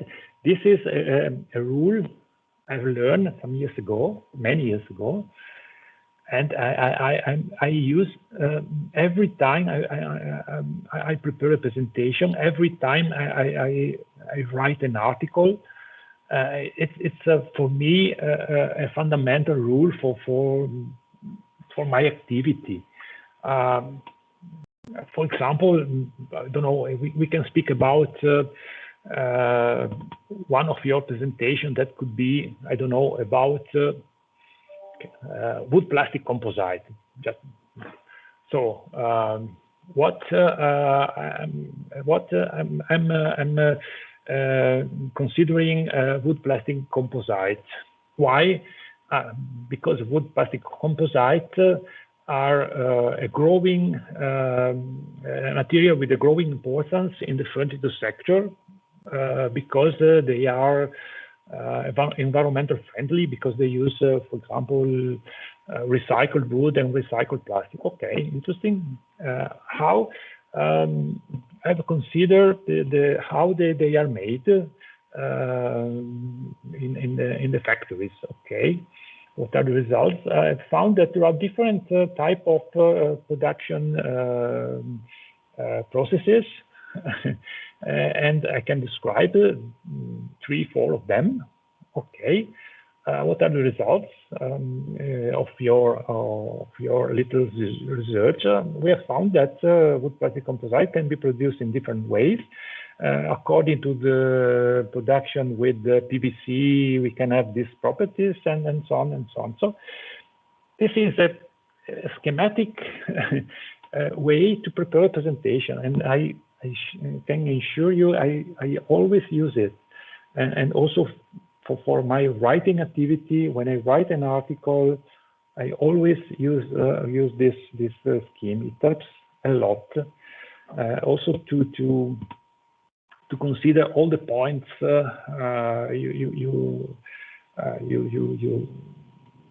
you need to treat during your presentation or when you write something. This is my experience. As I said, it's not a law. It's a rule that I use and I suggest to you. The end. Short summary is useful. I've presented this subject. I've considered the UPC because it's a material of growing importance, because it's not well known. So something like this. Conclusion and perspectives. The perspectives are fundamental. In many occasions, especially during your thesis, you present something, and you don't say what your work is useful for.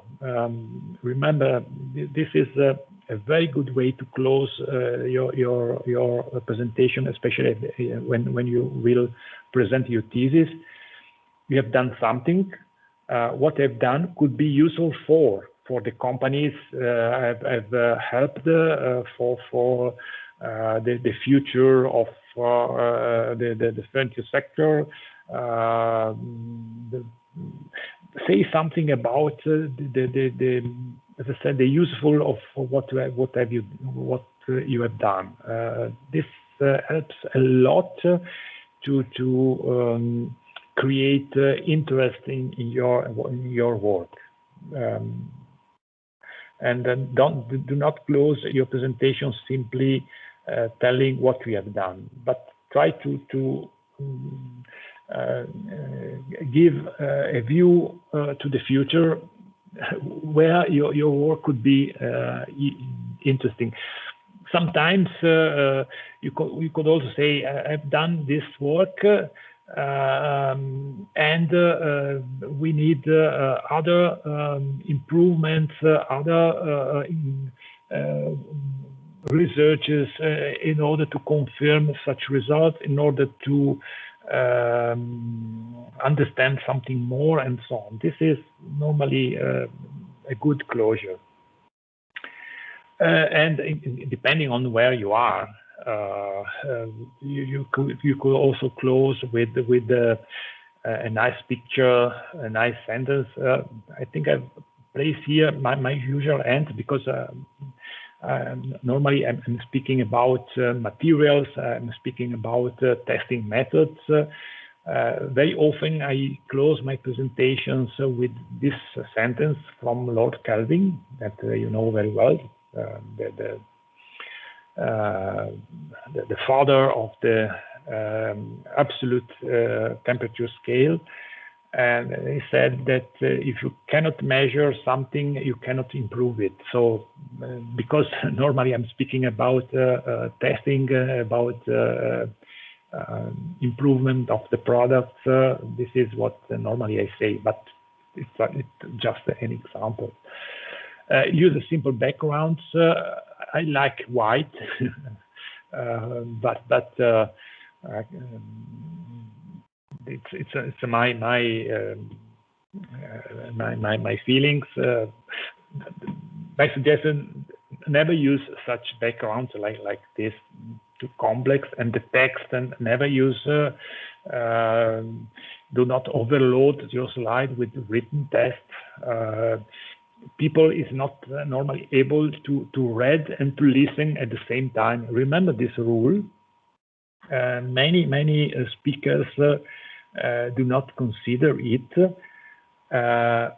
Normally, when we read something, we don't listen to the speaker, or vice versa. Or you listen and you don't write, or you don't read, or you read and you don't listen. So we are not able to do the two activities at the same time. So never use a long text like this. It's boring, and it not helps you to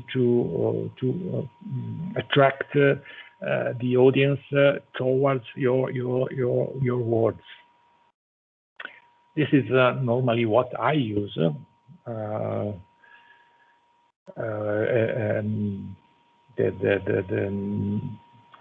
Bullet list.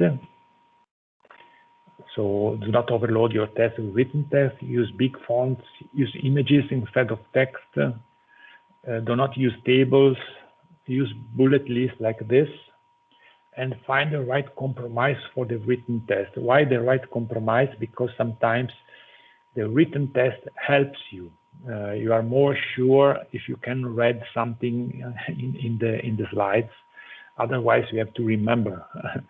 So this is why I say find the right compromise. Normally, it's better not to write too much, but on the other side, the written test helps you to remember the steps, to remember your speech and so on. Avoid grammar mistakes, uniform indentation, and uniform sides. Also, this is again fundamental. For example, in this case, I don't like because this part of the slide, on my opinion, should be aligned with this part. So normally I take attention to these details. In that case, it's not my best my best slide. Do not read the slides. try not to read the slides, and do not use too many pictures or logos like this one. It's disturbing, and again, the audience do not know what to focus on. So normally only a little picture on one corner if you need, but not too much. Do not use too many picture logos, okay, and do not abuse of PowerPoint effects. They are nice, but not too much, like in this case. Simple transition. Do not advertise any company involved. This is also a strong suggestion, especially for your thesis. It happens many times that the students do their thesis inside one company, and when they start to present their thesis, they start saying, "I've done my thesis to CATAS." CATAS is the biggest institute in Europe for the testing of. It has two sites, one here in Friuli, the other in Milano. They carry out tests on coatings, on wood, on panels. No, don't do this, please. You can say, "I've done my thesis at CATAS. I would like to thank," but it's better to say at the end. Don't say anything about the company. Just thanks the company, but do not say what they do, how many people how many employees they have, where they are. It's boring. It's really boring. So say thank you at the end, but not advertise the company, especially during your thesis. Something about the others. This is something that you can consider. The presentation is like a show, and where you are the actor of the show. So you have to consider the communication tools, voice, body, the presentation, possible the blocker. Physical examples are very, very good to have in your hands something. For example, before we have considered VPC. If you have in your hands some VPC samples, it helps a lot the success of your presentation. So physical example for me is one of the key tool you can use for your presentation, where is possible, of course. Try to focus your speech and answers on the parts you love.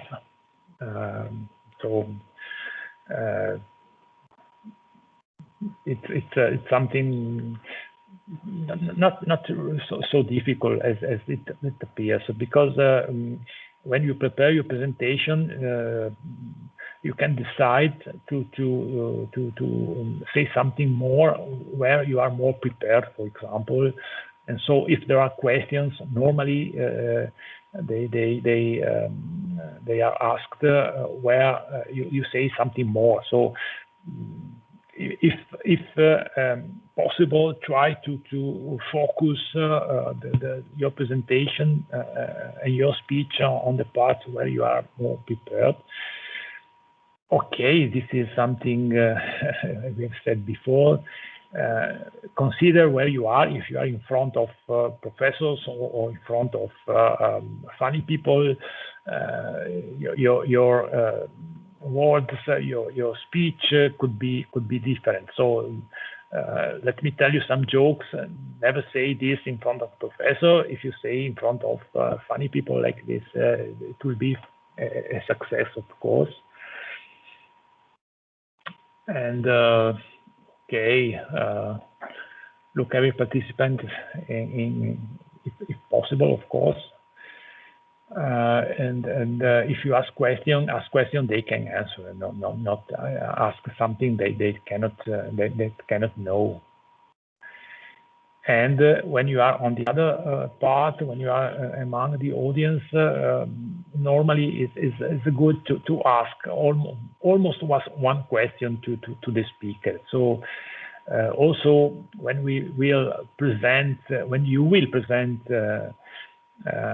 your presentations, the other students, please try to ask almost one question for every presentation. This is good. As I said, it's a show, and you are part of the show, and the questions are part of all the story. So it's a good way to finish a presentation with some questions. It's good, and that's all for this part. I don't know if you like it or not. In any case, I will put on the Dropbox folder. Then you can decide if you like it, if you want to use it or not. It's only something that your professor would like to share with you. Okay. So I think you are tired. I'm also tired. So if there are no questions, we can close here this long lecture. Remember that we will meet again next Friday, okay? Not Wednesday, okay? So that's all for today. I will remain here for the following 10 minutes. If there are questions, you can find me here in front of my PC. Have a nice weekend, and bye-bye. Thank you. Bye. Thank you very much, and same to you. Bye-bye. Yes, Thank you. Bye. have a good weekend. Bye.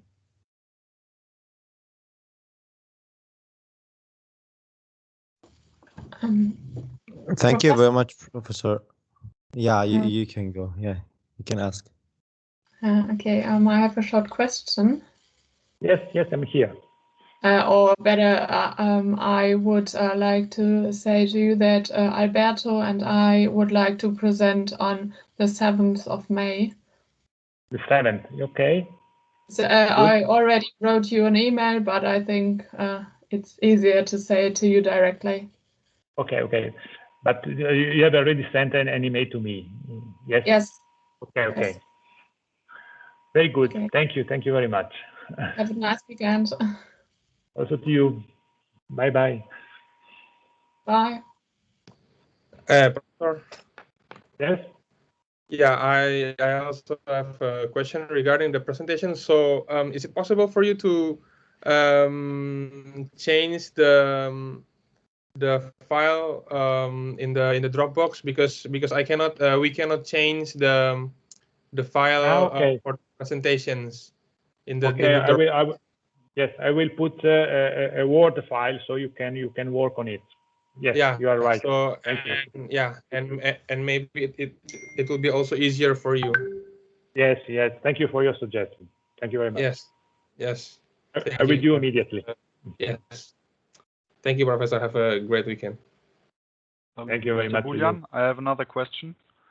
Yes, please. I sent you an email, but I picked a wrong date because I took the one from our schedule in my Outlook calendar, and it says that we would have lessons until the 26th of May, but that's not the case, right? Yes. So I would like to change the email and would send you a new one and would choose the last date. It's the 14th of May. Okay. So I will delete the first one. Okay. Yeah. Right. Okay. Thank you. Thank you, Jan. Yes, Professor, I have a question also. regarding the presentation. Do we need to submit to you the PPT file or no? Because we are thinking to do the presentation in another, let's say, another like program other than PowerPoint, maybe Prezi or something like that. We are open with that. No, you don't need to send it to me. I like if the student send the presentation to me, but it's not mandatory. It's only for because I'm curious and I like to also during the weekend to see again the presentations, but it's not mandatory. You are completely free to decide what you want. Okay. Thank you very much, Professor. Thank you. You're welcome. Bye-bye. Bye. Hello. Hello. I have 2 questions. So if the lecture will finish 26th of May, that will be the deadline to present our topic. No. Am I right? No. Because we will be able to finish before maybe according to my calculations the last lecture will be the 14th of May. Okay. The 14th. Then we will see if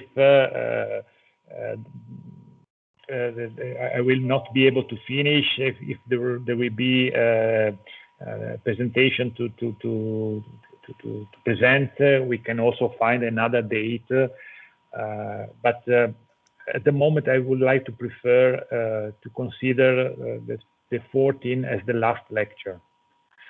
The 24th of May. No, 14. 1-4. Okay. 14th of May is the last lesson. And yes. what will be the deadline to present our topic? There is no deadline because you didn't you are not in the list at the moment. Yeah, I'm with Juliana Cedeño. We are deciding between 2 topics. You remember the? Yes, so I think you are already in the list. So you have all. Yes, so you can decide when you want. Also, one day before the presentation. Okay, but it has to be in May, not in June. In May. It has to be presented in May. Okay, yes, that was my question.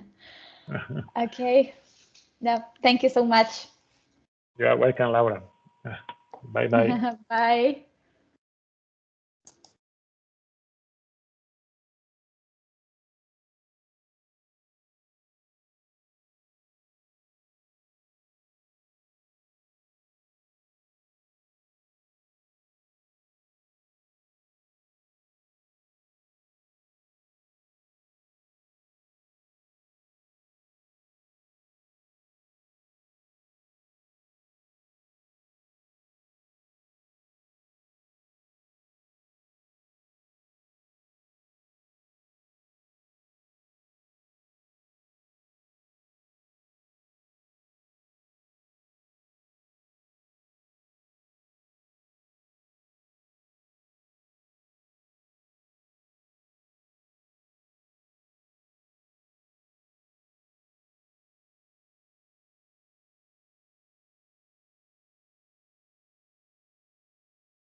I'm back.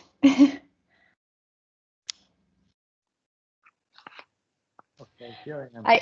I got another question. I was talking with Juliana because now it's 8 a.m. This document to check the available dates is in the Dropbox or not yet? Yes, it is in the Dropbox, but I'm changing Yeah. in PDF, and so I would like to put the Word file so you can work on it. To edit, yeah, that would be nice because in that way we can change the date in Yes. the case that we need it. Okay, that was my last question. So it is okay. It's uploaded, so you can find it. Yeah. Okay, Professor, have a nice weekend. So to you. Bye bye. Bye bye.